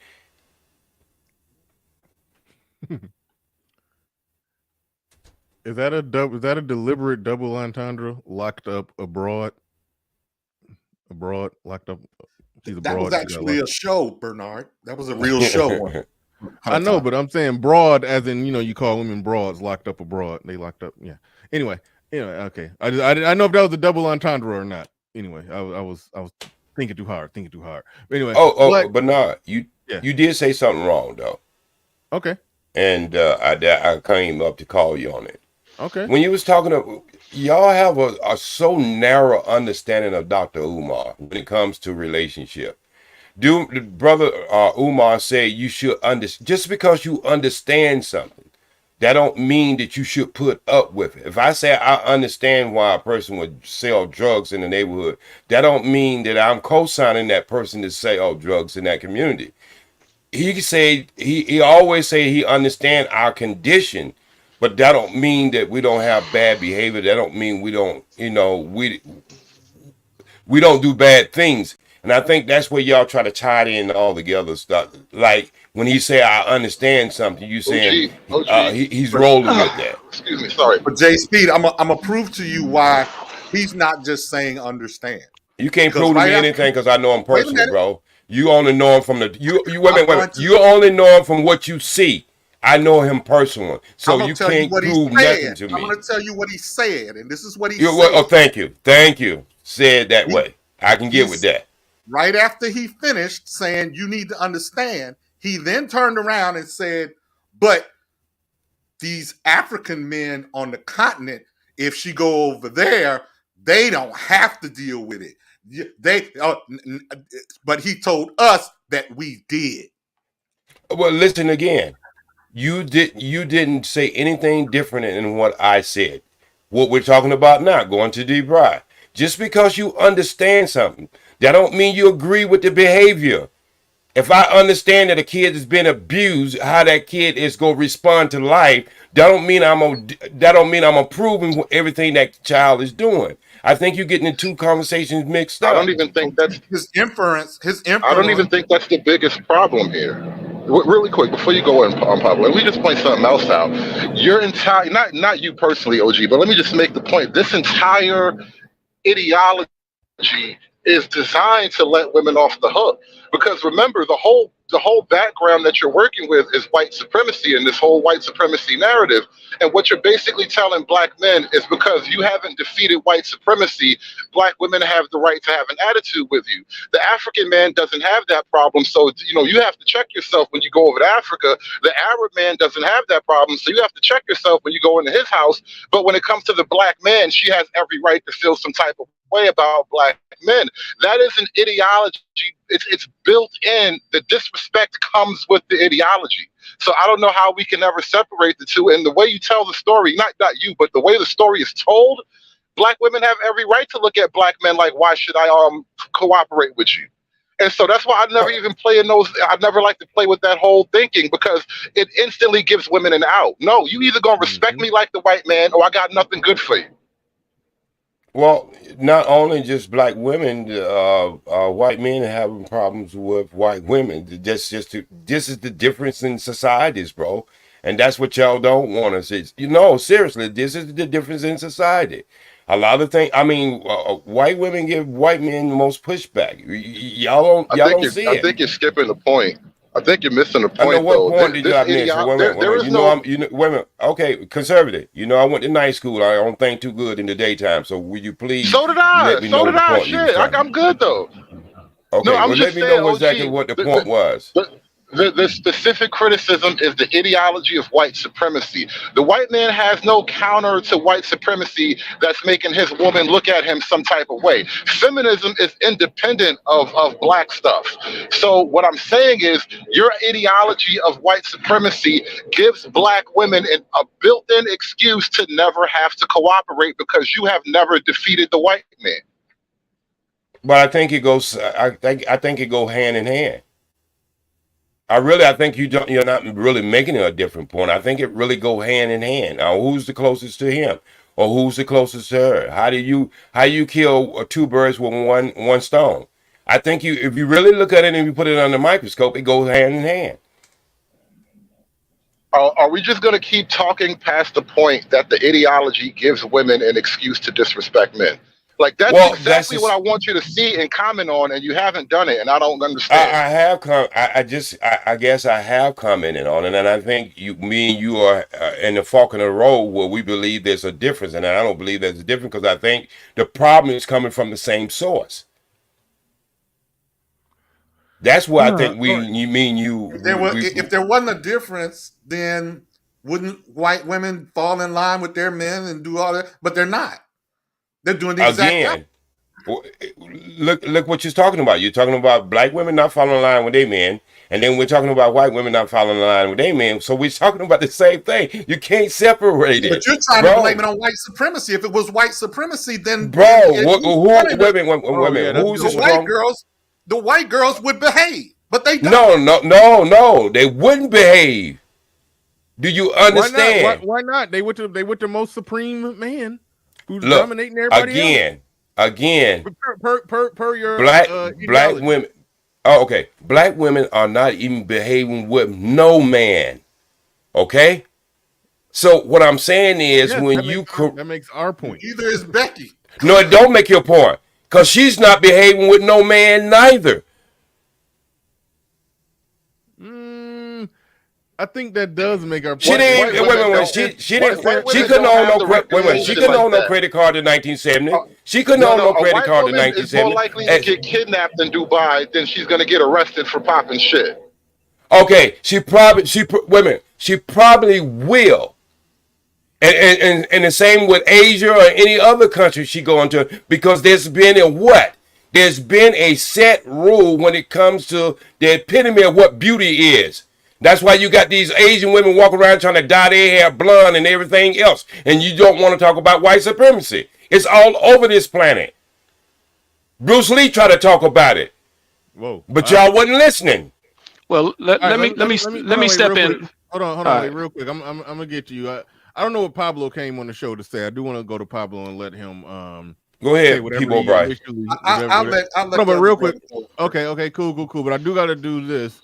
Yeah, I recently emptied my block list, and now I'm looking at it, and I'm seeing fresh people on there. Like if somebody in my chat room and they're just outright just being just a goddamn fool, I'm okay with y'all timing them out. Do not block anybody. I got to make the call on that, and I'm really not even blocking people nowadays.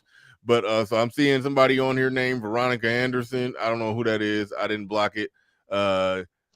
General Tito. If this is the actual General Tito, who I have no problem with, ain't never even had a conversation with this man. I can't imagine what he did to get blocked. So somebody probably did that on some personal shit. Like Gabe in here. Okay, now I kind of respect that blocking.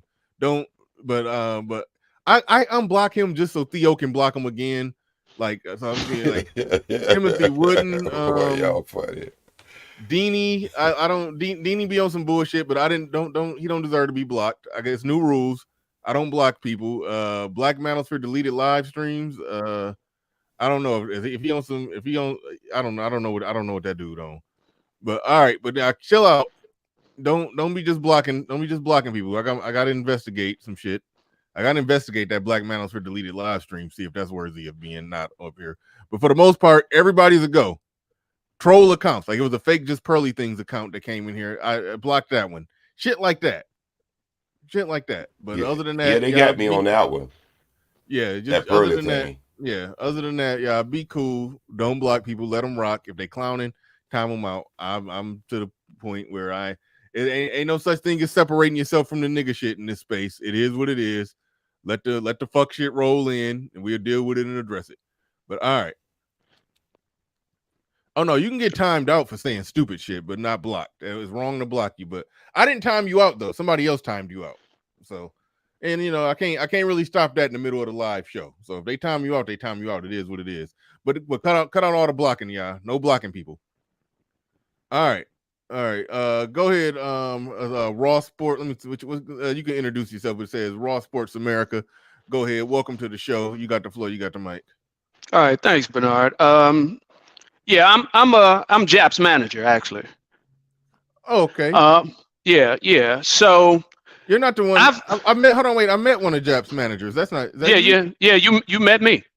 Okay. Cool. Yeah. Welcome aboard. Yeah. Thanks. I just wanted. Atlanta in 2021. Yep. Yeah. I just wanted to chime in on this real quick because I dated a woman who worked in Dubai, so I've been there like 6-7 times. And when the brother said that when white women can go over there and do that and get away with it, he was absolutely wrong. Who said that? One of the brothers on the show. I ain't hear nobody up here say that. Nah. I think Hood said that they more likely to get kidnapped. I think Hood said they're more likely to get kidnapped over there than okay. Well, I misunderstood that then. Well, this young lady actually violated quite a few rules. If you go to, she does have a YouTube channel and she has an Instagram. Mm-hmm. So if you go to her Instagram, you'll see her in Dubai in tight clothes, in bathing suits. Yep. And that violates a lot of the tenants over there in Dubai. So this was probably just a buildup. Yeah, I could see that. I didn't look at it like that because like that's weird. Like a lot of black chicks go over there on vacation and they're telling me they go on vacation in places where they can't really, be in a bathing suit with their cheeks out. Like, I mean, no, not with your cheeks out. Now they lax a lot of the rules inside of the hotels. Okay. But out in public, you can't wear tight clothes out in public. You have to be completely covered while you're outside in public. And, as I said, this was probably a buildup. And And if her trial is public, you will probably see some of this stuff come out because they're probably following her social media. Do they do actual like trials like how we do trials here? Oh, well, I don't know exactly how their trials go. So, don't have me tell you a lie. I have no idea how the trials go. Yeah, but I know that they are very, very strict with men and women when it comes to certain things. So, when you go to a different country, you just have to respect the customs of that country. Okay, so just based off your knowledge of it, because the guy in the video, he said that a man they locking her up for something that they wouldn't lock a man up for. But you're saying the way they roll out there, if you're a man, particularly from another country, being loud in public and yelling at the person working at the customer service desk, that's worthy of getting locked up too. If you're a man. Well, if you go to any country, really, and you're a foreigner in that country and you act a fool in public, they're more apt to lock you up than they are the native person of that country. But they're stricter on what women can do in the United Arab Emirates, in all of the Emirates, all 7 of the Emirates. Yeah, that's what that was my assumption. I just was seeing because I didn't anticipate talking to somebody who had maybe a little more inside information on it. I'd be interested. Islam itself, the laws of and it depends. You go share a law or whatever, even in this country, and that's the group thing, and that's what people don't quite understand. This is a way of life. When people don't understand, being a Muslim is not like going to church on Sunday. It's a way of life, and every aspect of life. And Dubai is actually one of the most laxed when it comes to, So if she went over there and got in trouble, like I said, it was probably a buildup. I'm sure when she was on the beach with her cheeks out, somebody told her not to do it, and she did it. That ain't cool. That it wasn't cool.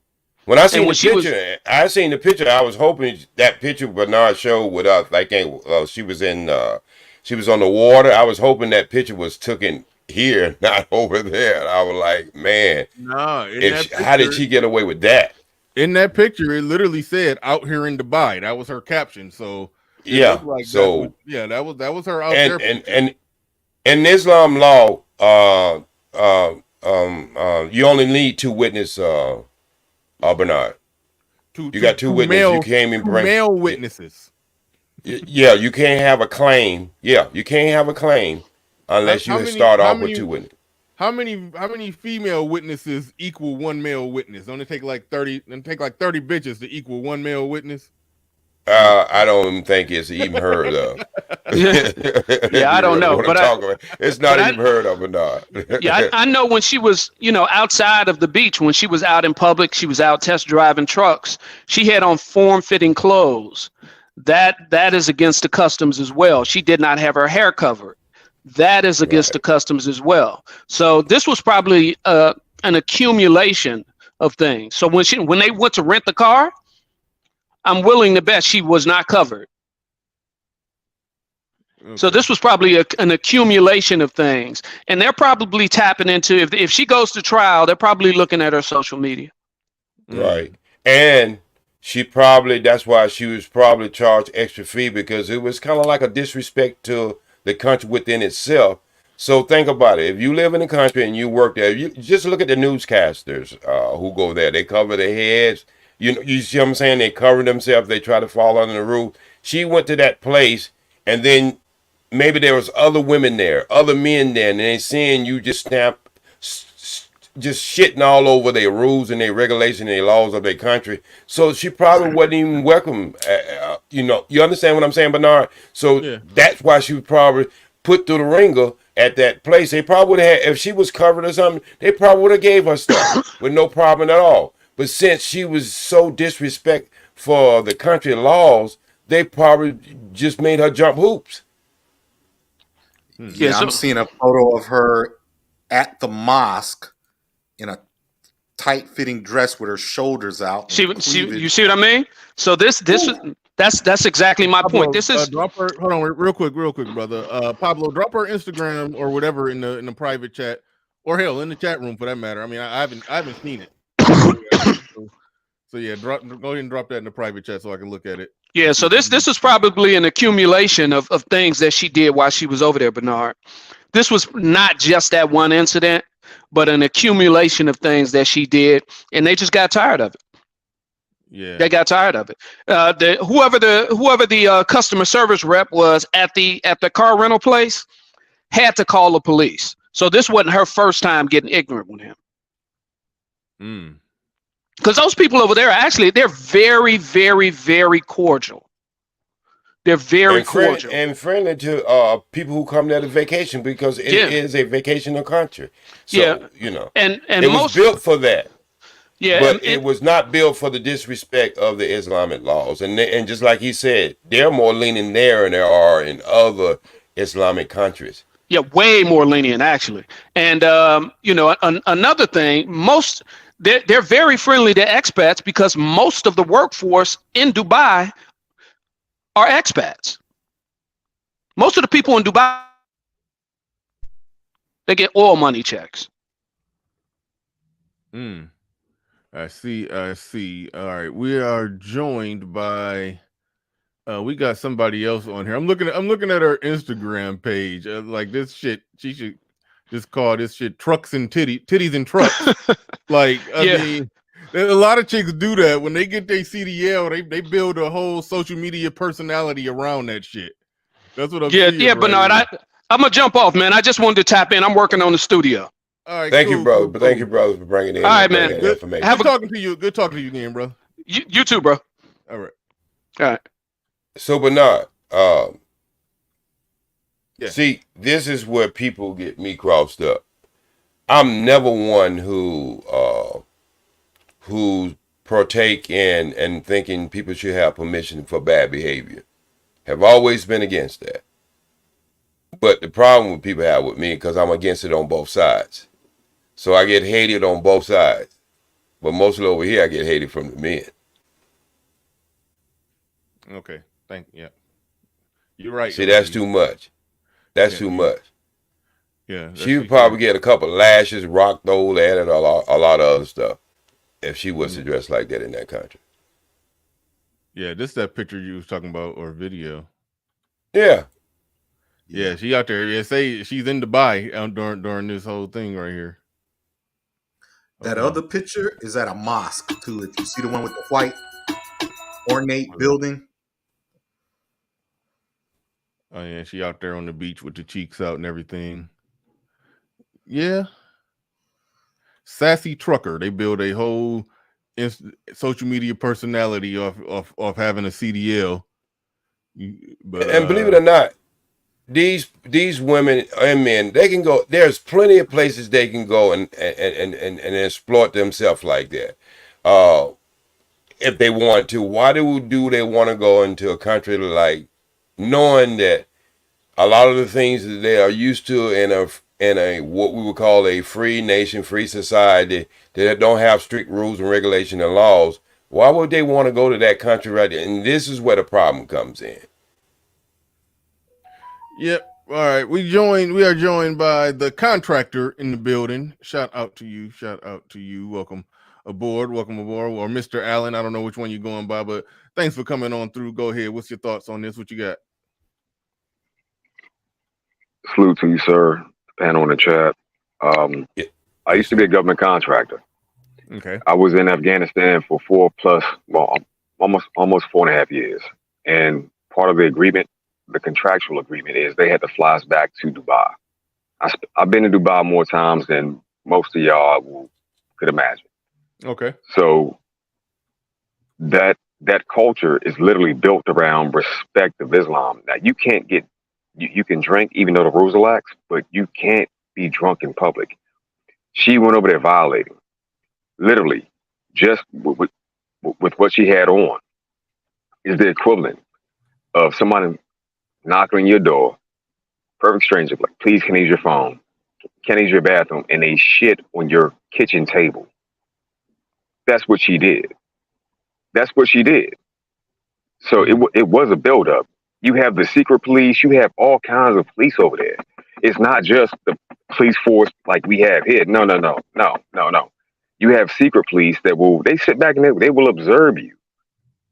And if you want to be wretched and angry on your black girl magic stuff, they just building it up.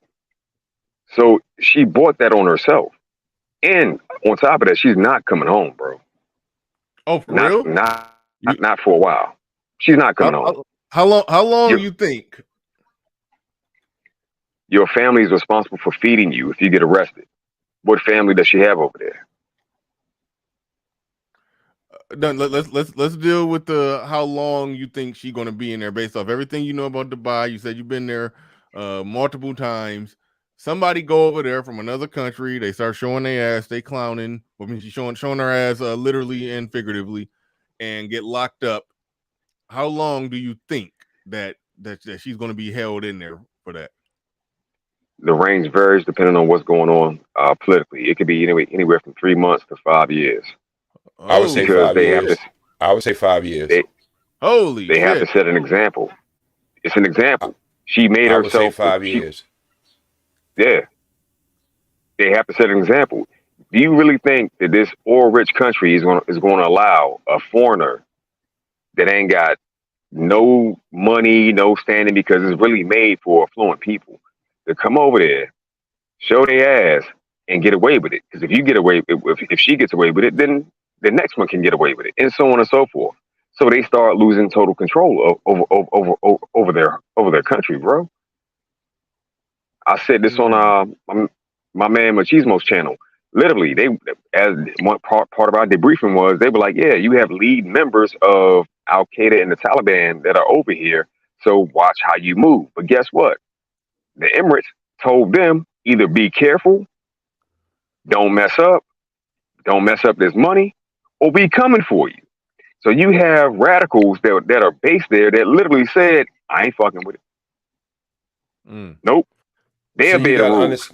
But you got to understand. Hold your thought, OG. I'm glad you mentioned it, the contractor, because it's completely slipped my mind today. But yeah, we got to give a special shout out and acknowledgement to Machismo TV. Some moderator find that link, put it in the chat room. Grab the link, put it in the chat room. Welcome to Machismo TV, the ultimate destination for modern men seeking to upgrade their lifestyle. Subscribe to Machismo TV and Saul T-Balls. We stream daily from 12 midnight to 8 a.m. Eastern Standard Time, the best male-centric content. Highlight reels without reviewing or providing any editorial bias to the content. We have done so much, with so little for so long, we are now qualified to do anything, with nothing.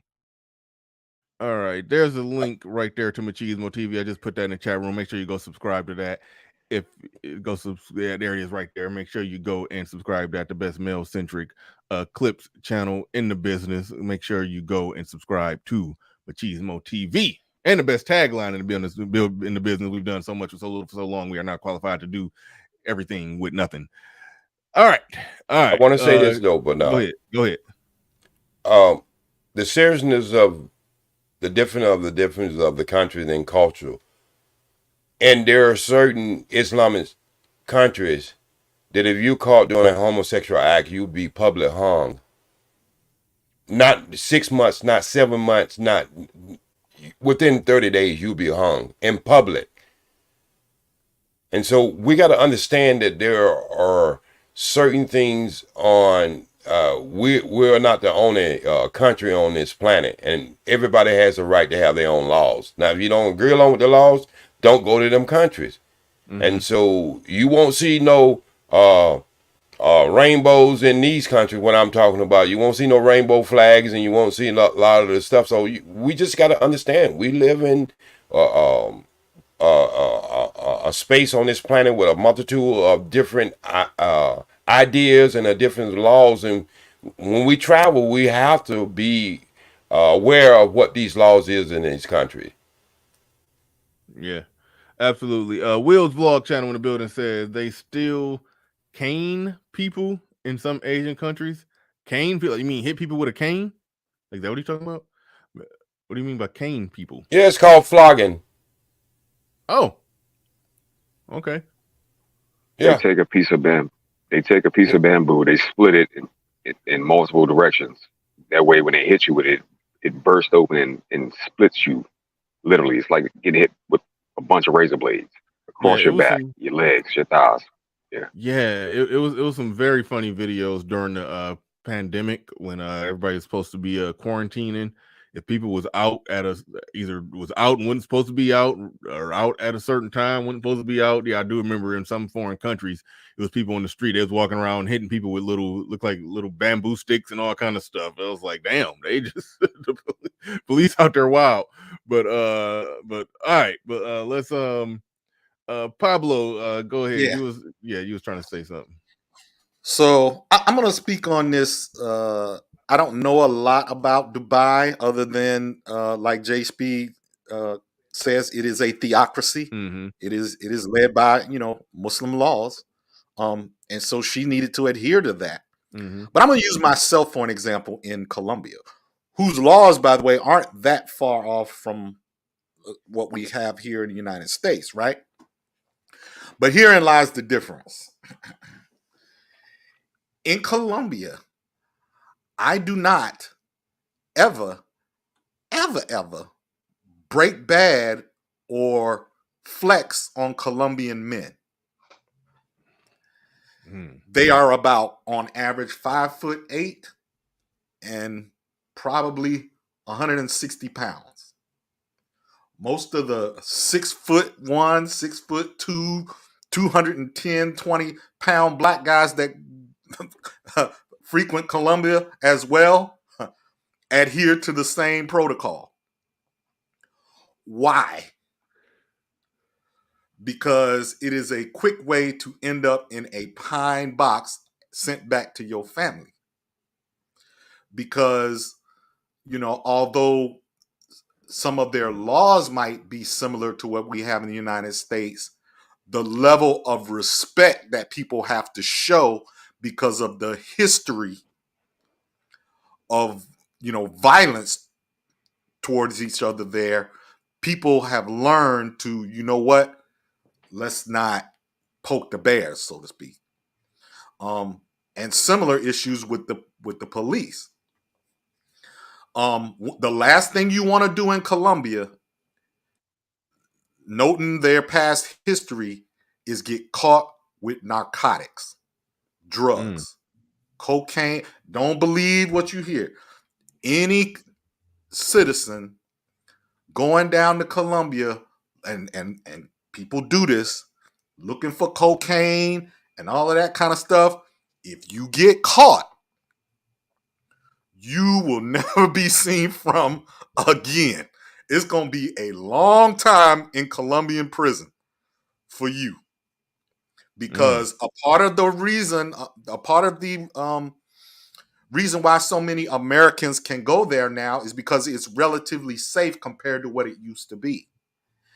And how they got there is by the police being so aggressive towards, drugs and narcotics and that kind of thing, that there is no way in hell you would ever want to get caught doing it. You might not see the sunlight, for 20 years with a little bit. So, when I'm in Colombia, if there's any hint of an altercation, I just throw up my hand and say, okay, I no problem. I got stopped by the police one time in Poblado, which is a really upscale area in Colombia.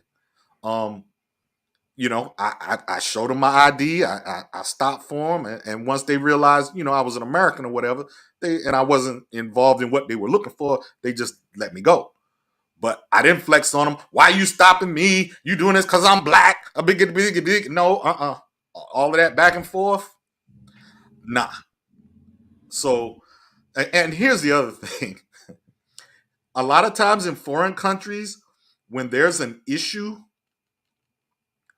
money tends to solve it. So when she said, I left my belongings in the car, and he said, well, there's a fee for me to retrieve your stuff, she probably would have been best to say, how much is the fee? As Americans, sometimes we think it's going to be some big giant number, And usually it's a big giant number in the local currency, but not in American dollars. Right. So had she asked and then just came up with the money, if it was too much, go back and get somebody to wire you some money or something and get your stuff back, but don't put up a fight because you're not going to win that fight. Yeah. Hey, Bernard, I want to know how one of the things got my ears up early this morning when I heard you was, I want to know how you went from cream pie to Superman. How you tied both of them in? I didn't. I just said we switching gears. We changing subjects. those two stories were not connected. Cream pie to Superman? Pause. Yeah, he went from cream pie to Superman, straight to Superman. those two stories were not connected whatsoever. I know, but I was on HBO Max, and I just like kind of halfway watched the Superman. Damn, did I move it? I halfway watched the Superman versus Batman movie where when they was fighting the villain Darkseid, Batman, Superman, and Wonder Woman. Superman allegedly air quotes died, so in the newspaper that was Lawrence Fishburne in the movie. I forgot even what role he played in the movie, but he was in the movie looking at the newspaper, and it says Superman dead, and then he turned the page, and the next page, reporter Clark Kent killed while reporting on the battle. I'm like sitting there with Superman's face in the newspaper. I was like, God, come the hell on, man. It's like they just trolling at this point how stupid it is for people to not know that Clark Kent is Superman. That's all. I just noticed that in the movie, and I was just like, so I just talked about it. But those two things were unrelated. But the cream pie, that was Adam 22. Do you know? Bernard, do you know cream pie and his wife, according to what he said? I didn't see the shit, but all right. Bernard, do you know there are a lot of actors who were turned down Superman role due to the fact that they believe that role has a curse on it? I could see that if you're a real big actor, I could see you doing that. Like, okay, what kind of curse? Okay, we know Christopher Reeve fell off a horse, and now Superman can't walk. I mean, throughout the first Superman from the TV series, committed suicide. Then it's just been on and on and on and on. The thing that happened to Richard Pryor when he was in it. I mean, there was on and on. I mean, it don't really just tie into the superstitions of the mindset. But when you put it all together, you're like, well, do I really want to do that movie? Because a lot of actors have died who have had intimate parts in the series of Superman. So even from TV to, big feature films. But let's get back, because somebody say I'm off topic. I'm not on topic because Bernard brought these three topics up. I did talk about it earlier in the show. So right, he brought these three topics up about the guy. Me back to the earlier topics. But what I'm curious about is in the brother, the contractor said that that could be at the least 6 months, at the most 5 years. Like, what do y'all think in okay, so I was just gonna say, what do y'all gut say that she gonna end up getting? I say about 3. I would say 3. I would say 3 to 5. Damn. See, I started the show saying, I'm not gonna shed a tear or light a candle. Somebody clowning overseas and then they got locked up. It is what it is. But at the same time, the first thing I said, I don't want to see somebody rot in jail for a year for getting loud. But I mean, damn, it is what it is. But damn, that year is a long time. I mean, 3 to 5. Bro, they had the right to stone that hoe. I know they had the right. I know. So that time is a small consequence in comparison to the loss of your life. Brutally. It's the reason why we have the chair and lethal injection, because the old ways, they hurt. It was a process. And you still have certain states who can. You still have certain states who can do firing squads, and a lot of people don't even know that. They just choose not to do it. everybody's looking at it from, okay, well, she's been held unjustly. No, that's their house. Even if it had been a woman, an immigrant woman, they would deal with her in the same manner. So it's fair. It's fair. You can't say the rules are good for ye, but not for me, especially as a guest in their country, because you're a guest. But if they go easy on her, then that sets the standard for anyone else. Anyone else. If she was European, it would be the same damn thing. So it's not a race issue because Emirates, they black. They black for real. You said They'll fake like they're not. Yeah, they are. They really are. And I do It's a believe, lot and of if somebody, go ahead, sir. Go ahead. it's a lot of them that are dark as hell. Dark. Yeah. Chocolate dark. But they don't post them. They show the whitened version. But once you get there, you'll see. If it was an immigrant woman, it will be the same outcome. That's part of the reason why their women are so meek and quiet, because they know if I act up, I got everything from rocks to imprisonment to lefts and rights, and somebody doing me like Tyson coming. That's the reality. But that's the rules of their country, bro.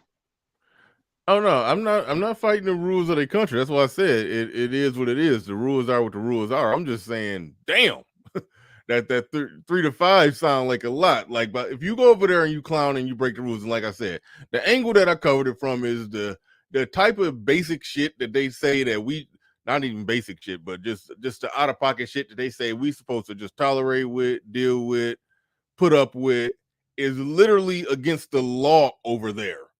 And these chicks think that they tired of us. They think they're gonna date abroad with these other men. And then that whole Dr. Umar angle and how he was saying that, trying to tell black women, you can't disrespect those men like that over there. And then the brothers was telling him like, yeah, they can't do that shit over here. At least that's what we're trying to embolden men to take that stance on that shit.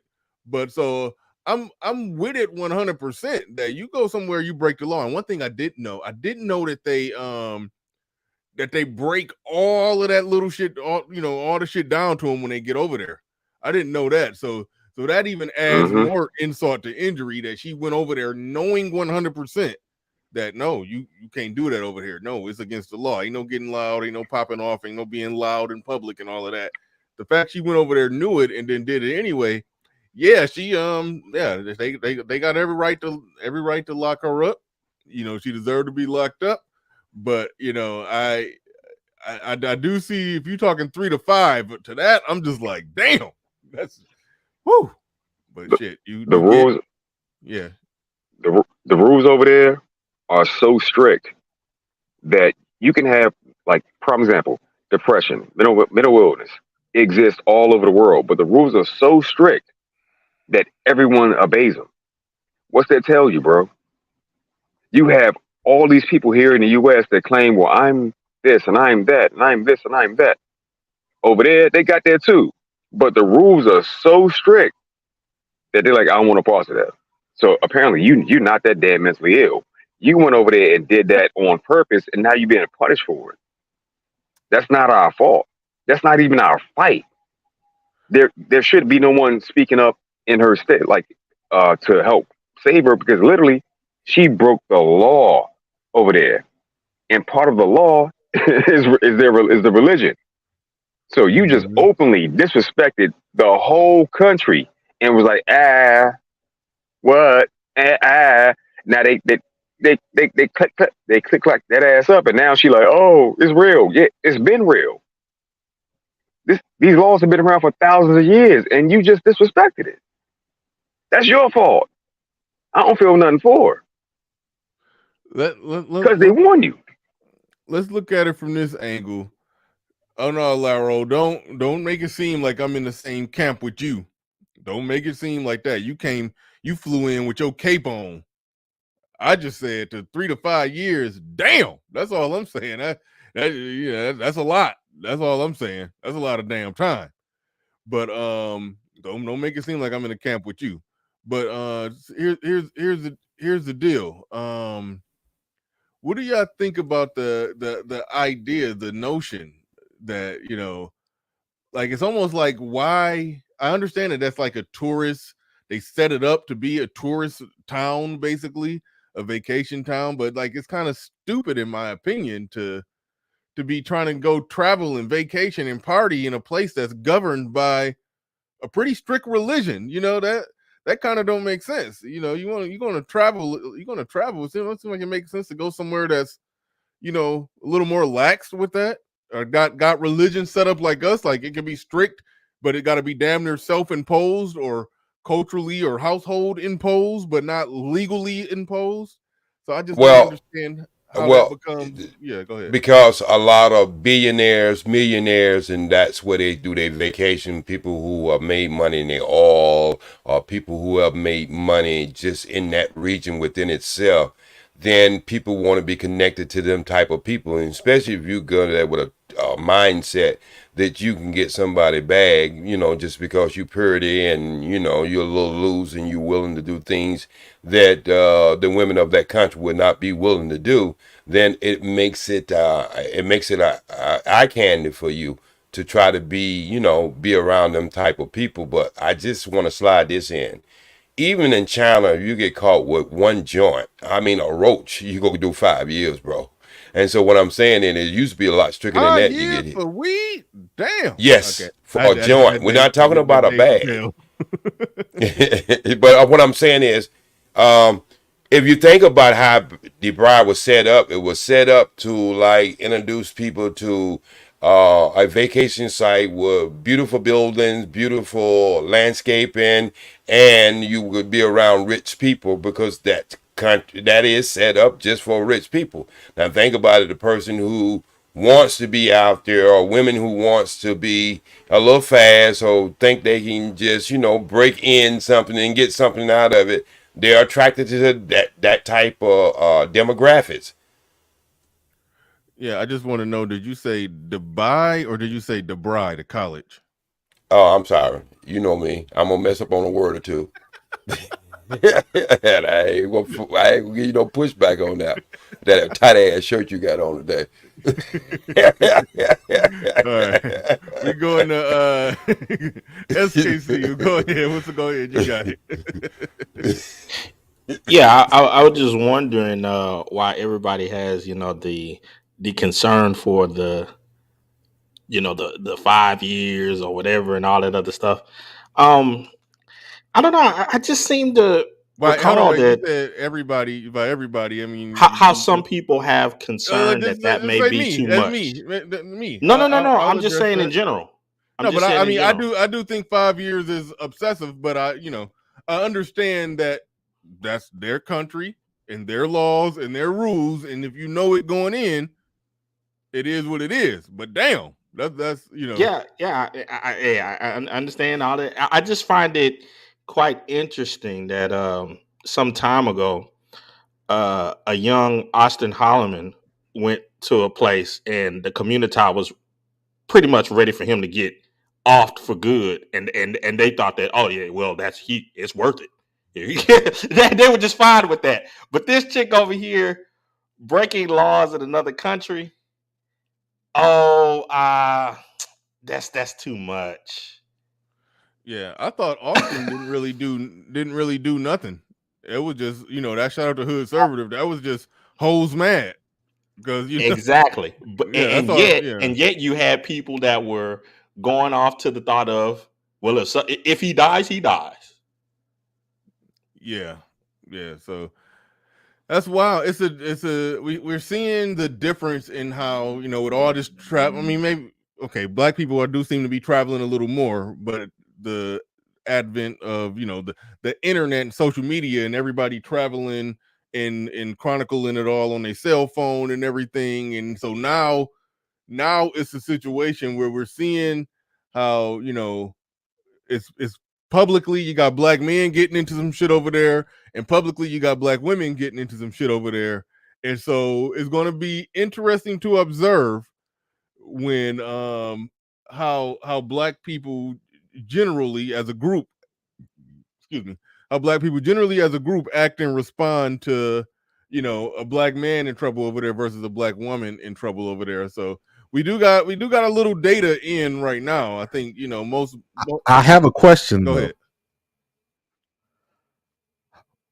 Which group do you think is going to have the most difficult time adjusting to the rules in other places? Yes.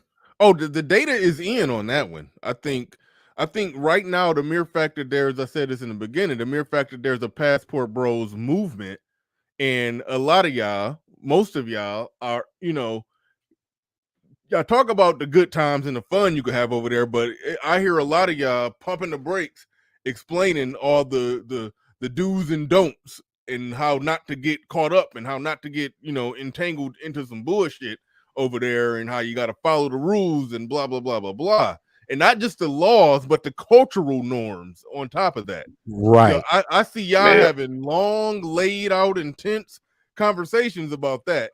I think with the women, I just think they just got an attitude like they just, hey, we just out here partying, like they. Oh, we outside.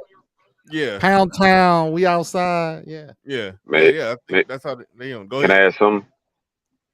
Here's the reality. Ever since the U.S. has had a presence over there ever since the Gulf War, right? Mm-hmm. Because across from Dubai, you have Qatar, right by the ocean. It's a major hub, so that means you can bring ships in, so on and so forth. There are more. I don't like saying black, but whatever. There are more black male contractors than there are female. The reality of it is, men, after the first few got locked up and we heard them stories, we behaved like, oh nah, they serious. The women will always have trouble adjusting because they want what they want when they want it. And they going, like, old girl, she literally knew the rules. She knew the rules. And then still broke them. It's that part. Right there. That ignorance, that mental dysfunction called hood behavior. So when you say she was knew on the that, rules, how do you know that she quote unquote knew the rules? Customs. Customs and number one. That's number one. Number two, if every other woman over there is covered up, why you got your titties out? Oh, she wasn't taking her culture, her social cues, huh? Because I looked at that photo.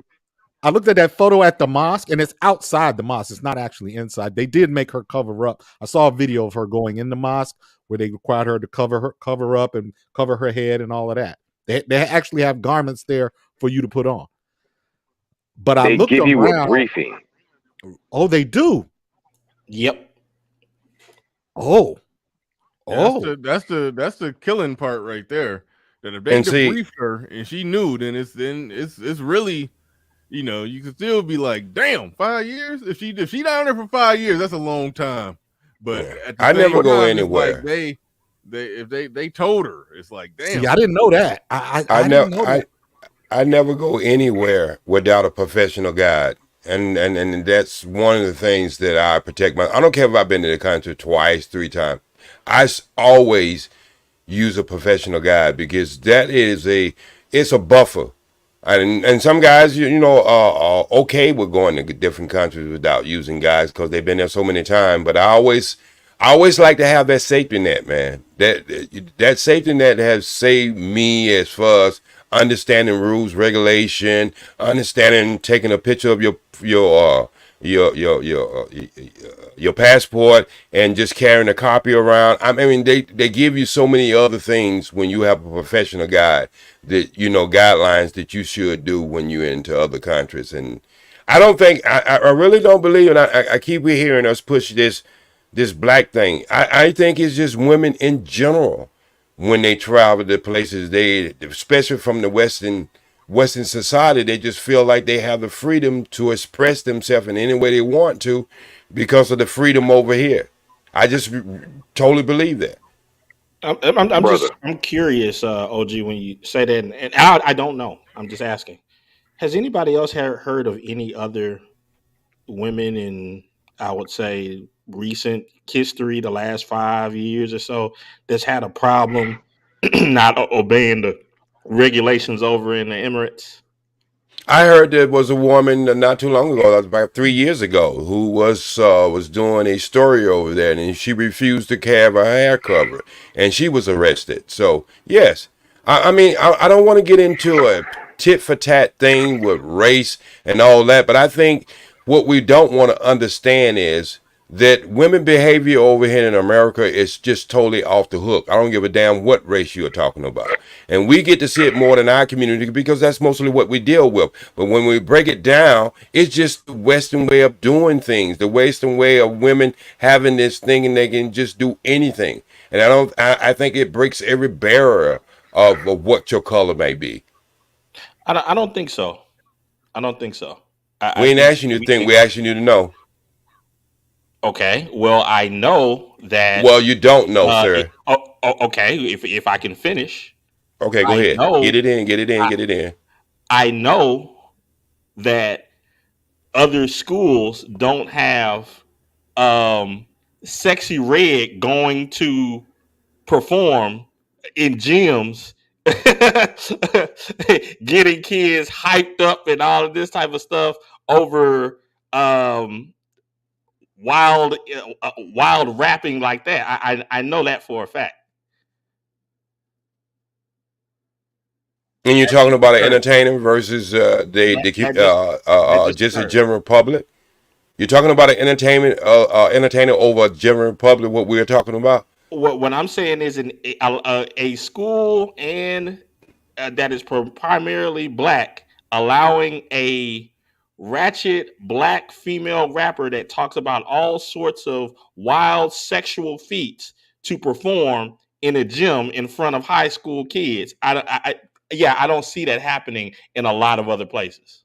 Well, I guess you just totally missed the news alert of males dressing up like females in front of damn kids, taking them to novelty shops and doing all kinds of other shit. Right, and in that I see what? Right, and in that I see a lot of pushback from the parents and other concerned adults. It wasn't enough pushback for them women. When the thing was Sexy Red, that's fine.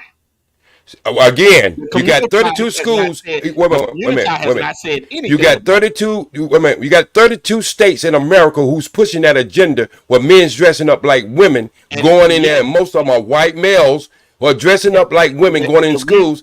And the reason that can I finish? Can I finish? Because people giving pushback about it. Can I finish?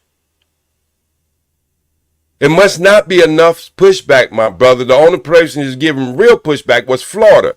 And the only reason Florida gave so much pushback is due to the fact they take the children into a novelty shop where they sell all kinds of sex toys and stuff, and saying this was going to be open to kids who are 5 years old to 16. So you saying it's not enough pushback, but look at this. Y'all like to go with numbers. Look at the states. Look at the states that are pushing this agenda. Okay. So don't act as if black people is the only one who's having bad behavior out there. Okay. If I can respond. Yes, sir. And in that, with the activity that you're talking about, we can see major companies losing billions of dollars because of the pushback on it. I don't see any pushback of Sexy Red losing her ability to make money from the community. Again, you keep talking about countries, companies are losing billions. Have the program stopped yet? Is it pushing forward or have it stopped yet? And now we don't have many shows on this. And now you gonna say now that countries, you saying corporations are losing billions of dollars, but they haven't stopped the agenda. Well, here's the deal. Here's the deal. If I could, kind of be in the middle on this, because I mean, at face value, OG, it did seem like you did bring up a good point. Because I just recently saw a video of at a high school it was something weird going on. I don't know if the boy students was dressed up like girls dancing on the teachers. I see all kinds of shit going on, or they got the trans people doing all kind of goofy ass shit, and fucking toddlers there watching, and it's all kind of just degenerate shit. You did make a good point, but on the flip side, it does seem to be a stronger, even though they probably not winning. It is a stronger culture war against that shit, and is airing out politically and everything. But I think what's going on with black people is that a lot of those things that are culturally just not right, it's almost like there isn't as much pushback. It's almost like it's normalized. You see small pockets of people saying, no, this ain't right. Or for example, at Essence Festival, I forgot who it was, brought people on stage to twerk. India Ari, said something about it like that ain't a good look for Essence. Some people agree with her, but a lot of people came at her. So it is a little fighting that goes on amongst black people when it comes to just ratchet, degenerate looking behavior. But Bernard, that's where I give you a point. It do be a little fight. It be more fight going on internally than what SKC would give it credit for. So I'm giving you a point on that one. Okay, but let me give you a little bit more to go with that. Just 2 years ago, you had a white woman pissing a white man's mouth on stage with kids there. Piss? And over 5 people was killed at that concert. What is the rapper who has these shoes are like, $2,200, a black rapper, but it was a white woman.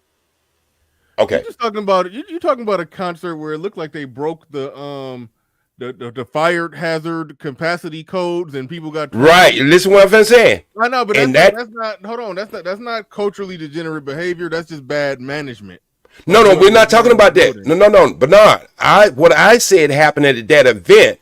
You had a white woman pull her pants down, peed in a white man's face while there was kids in the audience at the concert. I have it on one of my videos, and he took it down for a year, and they gave it back to me about 3 months ago.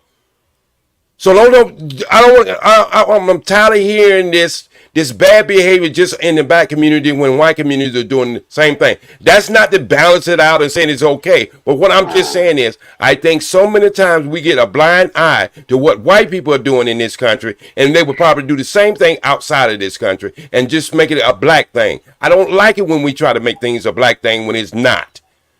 Brother. Real quick, I'm gonna say this. I'm gone because I got to go back to work or whatever. Look at it.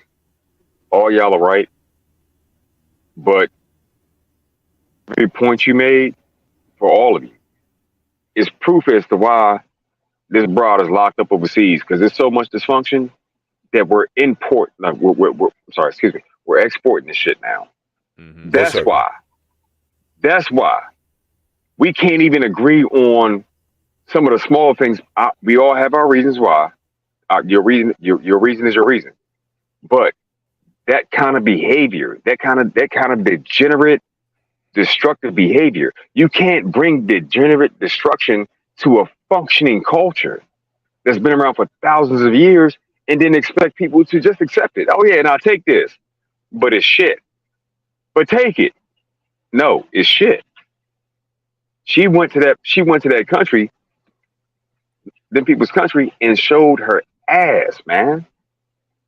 And now everyone's all keyed up, but ain't nobody saying, why'd you do that? Ain't nobody saying you couldn't behave.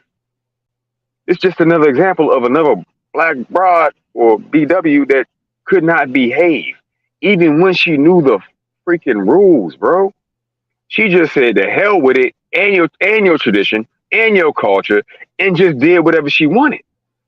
And now she's paying the price for it. So and to JP, I'll let you. And I don't have anything against what you just said, brother. I am not. But when you start what she did, when you start smuggling in, but the white man, what it does, I didn't say the white man. I said a white woman. I use an example of a white woman. It builds in an excuse or a fallback. Only in your mindset, bro. Only in your mindset. Bad behavior to me is bad behavior across the board. But OG, when you do that, it does sound like only to your mindset. If your mind is locked in on that, you're right. Ain't no way you will get past that. I'm not trying to charge you up. I'm being fair with you today because normally you make bad arguments to me, but you threw out an argument that I think that legitimately had to be considered. Because when SKC said they let what was it, Doge? Oh no, the Sexy Red. Or I just found out about this chick a few weeks ago. Sexy Red go to the schools and do whatever she did in front of the kids, and then okay, they over there doing that same bullshit in front of kids too.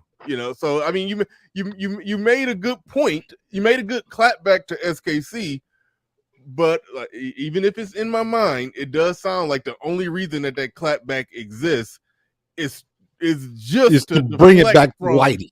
No, I'm speaking of in general. Because we don't hold on. This is my point. We don't hear as strong of an outcry independent of making a comparison to white.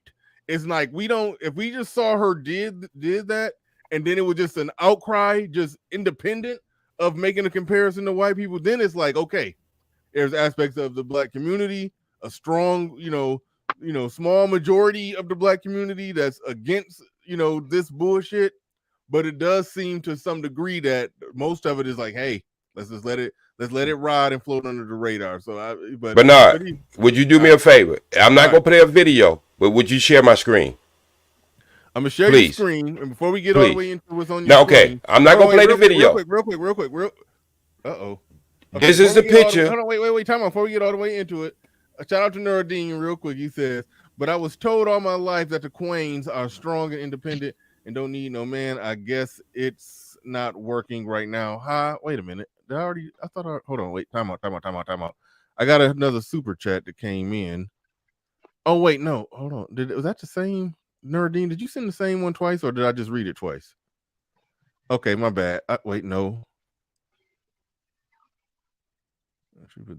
Okay, yeah, he did send basically the same one twice. All right, but thank you for the super chat echo, like the precogs in Minority Report. If you know, you know. Prophet of Thought series in the building with the $2 super chat that says "Let her ass." And I can imagine you said it on the echo box. Right. I can imagine you said it on the echo box. But all right. Thank you everybody for supporting the stream. Appreciate each and every one of you. Go ahead, OG. You got the floor. You got the mic. Now, okay, this is what I'm talking about. To go against SKC or validate what I was trying to say. This is a concert that 5 people got killed. Not exactly this concert, but that one you was talking about, the overall thing, because they had more than one venue at that concert. This is a woman and a white guy laying on the floor with kids inside of this concert. They're still doing an investigation on it right now, what they're going to charge her with. And what I'm saying is, here's a woman who's going to actually pull down her pants and pee in this man's mouth right in front of children, right in front of other people. So I don't want to hear about, I'm trying to counterbalance what we do as people. What I'm trying to say is we just have bad behavior when it comes to women. When it comes to women in this country, we have bad behavior and there's no color line. So, I did this right here. YouTube took it down for a whole year. So wait a minute, let me finish. YouTube took this video down that I did for a whole year, and they had to give it back to me because it was newsworthy. It was done in public. It was done right there, and I played this video in entirety on my channel. But what I'm trying to say is, these are the things I look for bad behavior. When I look for things, I don't look for color. I just look for, in general, that we are a culture that's going to hell on a skateboard because of our mindset. Well, that's my argument. It's mighty suspicious that when we are having a conversation that no one in this entire conversation brought up race until you did. Again, we're talking about women. You wanted to come up here and okay, well, you say what you had to say, that Primo Bryson. Let me retort. Let me retort.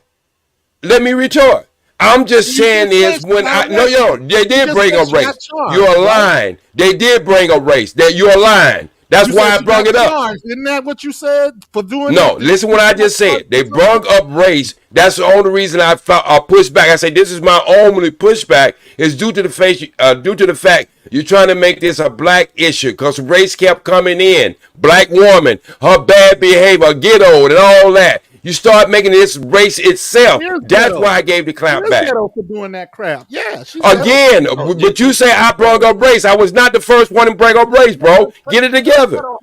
Just a question. What does that have to do with so kids get it together. So little kids were at a rock concert? Yes, sir. Oh, okay. You can see the video entirely on my channel. Did this woman actually pull down her clothes and peed in a man's mouth? I'm just saying, OG, this was mainstream news. This isn't like this had to be searched for or something like that. This was the New York Post covered this. I understand. Wait, what's the difference? My counter to you, OG, is can you go to mainstream media and find what Sexy Red did in a high school? But you probably couldn't be with Sexy Red, but you probably can find a bunch of Sexy Red in mainstream. I haven't did it, but I can do it. I'm pretty sure I can find. Look, I'm pretty sure there are people who are out here thinking just like me, you, Bernard, and everybody else, looking at this degenerate people in this country and the things they are doing, and they're reporting it. Was blasted in mainstream media for doing what she did. You know what? It wasn't blasted hard enough. They haven't even filed charges against this woman yet. I already put the article in the. They haven't even filed charges against this woman yet. What are you talking about? The lead off of the article is entitled. They haven't even filed charges against this woman for the act she did. In California, she would be a predator. She'd be charged with a sex crime. What are you talking about? Can I speak for a moment? Have they charged her yet? Answer that question, then you can speak. Can I speak for a moment? Can you answer my question? Have they charged this woman yet? For quite some time. I'm just wondering. I'm asking you a question. Have they charged this woman? Yes or no? I don't know. I have. I know you don't know because you haven't did your due diligence and try to find out. You just read the goddamn article and that was it. What are you talking about?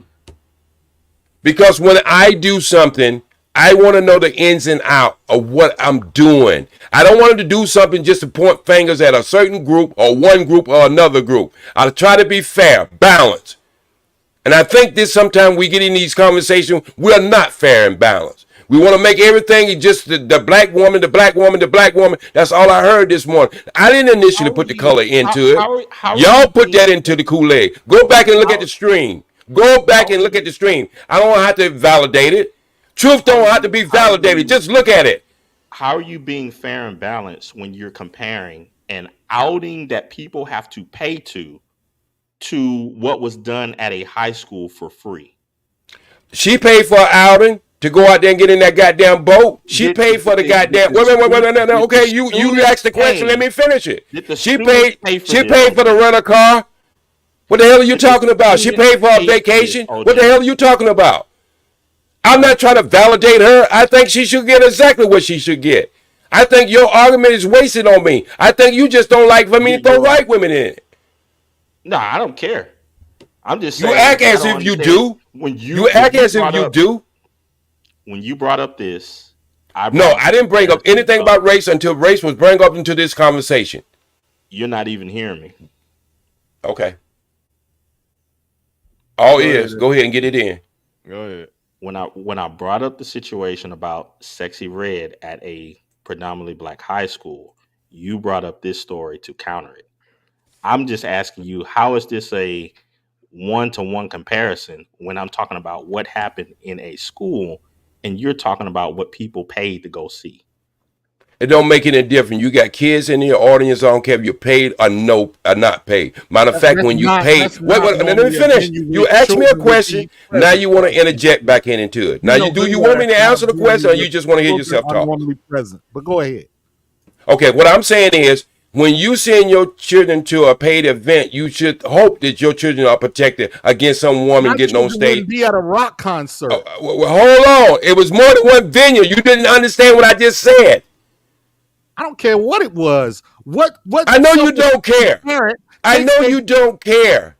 they kids. But you only care if it was a black woman. If she got on the stage and did it, you would care then. If you take your if it was a black woman on stage, your ass would be doing monkey flips to talk about that issue. But since it's a white woman, Pablo, I don't even think kids were at the concert. Okay. So now you supposed to know about something you say you didn't know anything about it other than reading the article. I'm reading it right now, and I watched the video. Well, again, you read the article, but have you ever called the police or the DA and asked, well, have this woman been prosecuted? What is going on? It's a prolonged investigation. Have you did that? Have you did that, sir? Information that kids was in the audience and stuff. Sir. You can laugh like the Joker all you want to. You can put your finger in your ass and bark at the moon if you want to. You haven't did your due diligence as far as when it comes to this case right here. I have. Oh my god. Now you just keep on laughing. So so children were in the audience, OG. Bro, I just told. Is your hearing aid working? You got your batteries in there? You got new batteries, fresh batteries? Because I know I'm talking loud enough. I'm just confirming. Okay. Yes, there was kids in there.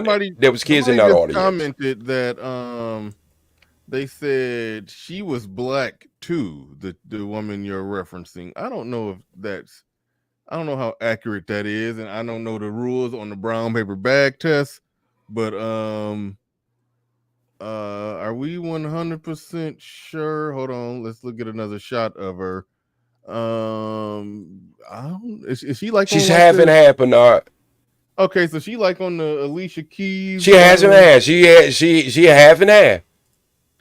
Okay, you'll see pictures where she look totally white. Look, you'll see pictures where she look totally white. You'll see pictures where she look like she got a tan. So she's half and half. But what I'm saying is this behavior that is happening in this country, bro, it has nothing to do with the color line. It just affects us more when we have sisters. We have sisters and brothers. When we have sisters do what this woman did in that other country, but J-Speed is really not helping your cause right now. It don't make no wait a minute. I don't really have a cause. I'm talking about bad behavior, bro. It is bad. It's terrible, J-Speed. That's what I'm saying. And equated all that. Women. There's murders in every community. Everybody murders each other. It's the same argument. Okay. I tell you what you do, KFC. I mean, what are you talking about? Everybody kills one another. So again, the problem y'all have is when y'all jump that fence. When y'all go over to that other side of the fence and you think that grass is goddamn green on the other side, what you really found out is not even grass, it's turf. And so what I'm trying to tell y'all is y'all have all kind of pushback when it comes to black women. But when it comes to other women in other fields, then you have a little problem with J Speed right about now. But OG, I'm grazing in the grass. And it's real. I know you grazing the grass because you don't got used to turf. You just like a football player. You don't get used to running on turf. It ain't the real thing, bro. You'll never make it the real thing. You substituted. That's all you did. You a substitute lover. You substitute. Yeah, it's real. It's a real substitute. So, OG, you telling me this sister was out of line?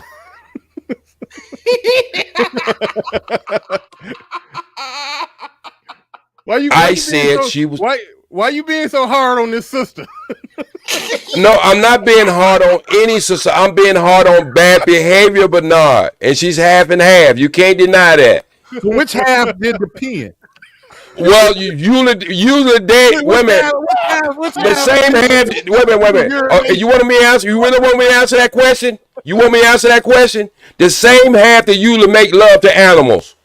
That half. Now Google that and see what a half is that. Google that. I don't know, OG. Google that. You may not want to do that. No. Listen again.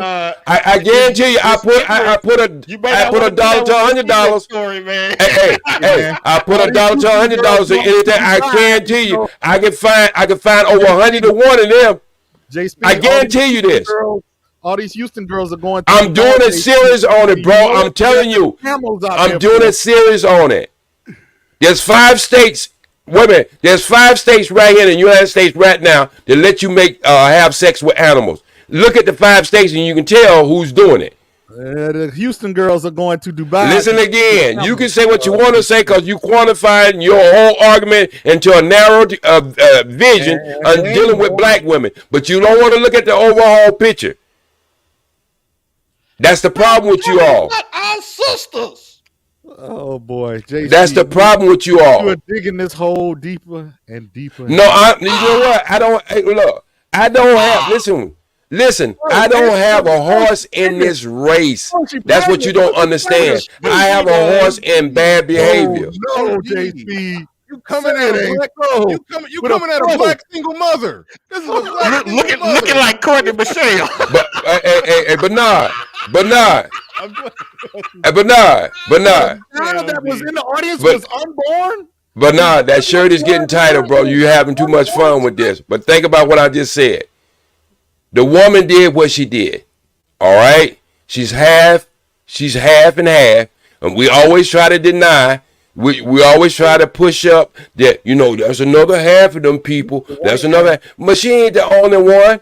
She ain't the only one. This bad behavior been going on for a long time. Alice Cooper used to go and let people spit in a bucket and pass it around. We learning most of this stuff we learned. White people do it too. Yes, we got that. Most certainly. That's why you speak. And that makes everything better because no. And see, that's what y'all want to say. White people. Wait a minute. Let me ask you something. Let me ask you something. No, mulattoes do it too. Let me ask you something. If a white person is holding their foot on your neck, or a black person holding their foot on your neck, or Asian or a Spanish person holding their foot on your neck, it don't make no fucking difference what color it is. It don't make no difference. It hurts. But what happened? And so what y'all don't want to understand is this whole country is going to hell.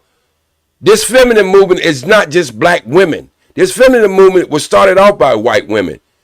And they use black women for the numbers and say, kiss my ass and y'all gonna do whatever y'all want to do. So what I'm trying to say is this whole fucking country, when it comes down to men and women relationships and everything else, is based on some bullshit. Until we start seeing the big picture and stop trying to quantify it into just one demographic, we ain't gonna never be able to get a foothold on this shit. All right. That's the only thing I'm saying. Respect, OG. Much respect to OG. What's the hoop jargon at said bounty? No, we there's no, the bounty is temporarily suspended for OG. We need this. OG is the real MVP. Yeah, no bounty, man. Yeah, no. I was up here yawning about to end the show. OG saved the show once again. OG saved it once again.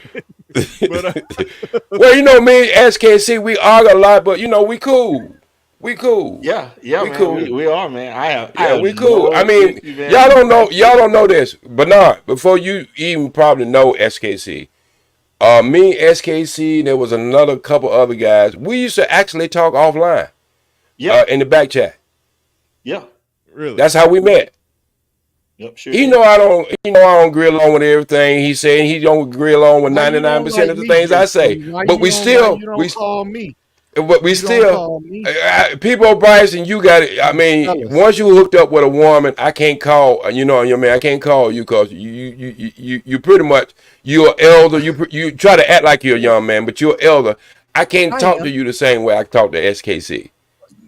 I feel bad, OG. I feel like you neglected me. You're not giving me. No, but I'm just saying you're elder. I can't talk to you the same way. I really don't want you to have a heart attack or anything like that because I'm in shape. I'm younger than you. All I say is this. I know you're younger than me, but you ain't in shape, bro. If you ever slip up and give OG your number, you're gonna regret it later. He gonna call you randomly with some random shit every now and then. I called Bernard just the other day, told him why you didn't mention my goddamn Cash App, and then he said he didn't have his phone close to him. I said, well, then you want to sell me the Brooklyn Bridge too? It's because damn well he answered my goddamn my text. What do you mean he didn't have his damn phone close? I was doing the show. The phone was on the other part of the room. When the show was over, I looked at it. I was like, oh damn, OG sent the Cash App. And he going off on me in a text message for not saying nothing about it. That's the way I am, Bernard. I gotta keep y'all honest. All of y'all honest. All right. But we about to wrap this thing up, man. Thank you everybody who participated in the stream. Shout out to the brother. His name is, I forgot the name of the channel. I mean, well, his name is Sam. He's Minister Jab's manager. Came up through here. Shout out to SKC. Shout out to Pablo. Shout out to, I'm forgetting who else was on here. The Contractor. I forgot everybody else who was on here. But shout out to everybody. Appreciate each and every one of y'all. Shout out to everybody who supported the stream. Oh, I'm sitting here about to the last couple super chats, last 4 super chats. It was shout out to Hoop Jargon asking for that bounty. Shout out to Hoop Jargon again. He says 2 for Sexical Red. He's quoting OG's pronunciation of Sexical Red. Shout out to Hoop Jargon once again. Says first she white, now she half. Oh yeah. That's some funny shit. All right, shout out to Hoop Jargon once again. He said SKC ain't do his due diligence. I missed that one. I missed that one. But all right, we about to get up out of here. Shout out to everybody. But before we go, welcome to Machismo TV, the ultimate destination for modern men seeking to upgrade their lifestyle. Subscribe to Machismo TV and Saul T-Balls. We stream daily from 12 midnight to 8 a.m. Eastern Standard Time, the best male-centric content. Highlight reels without reviewing or providing any editorial bias to the content. We have done so much, with so little for so long, we are now qualified to do anything, with nothing. Make sure y'all go and subscribe to Machismo TV. Y'all see the link down there in the chat room, the best male-centric clips channel in the business. With that said, ladies and gentlemen,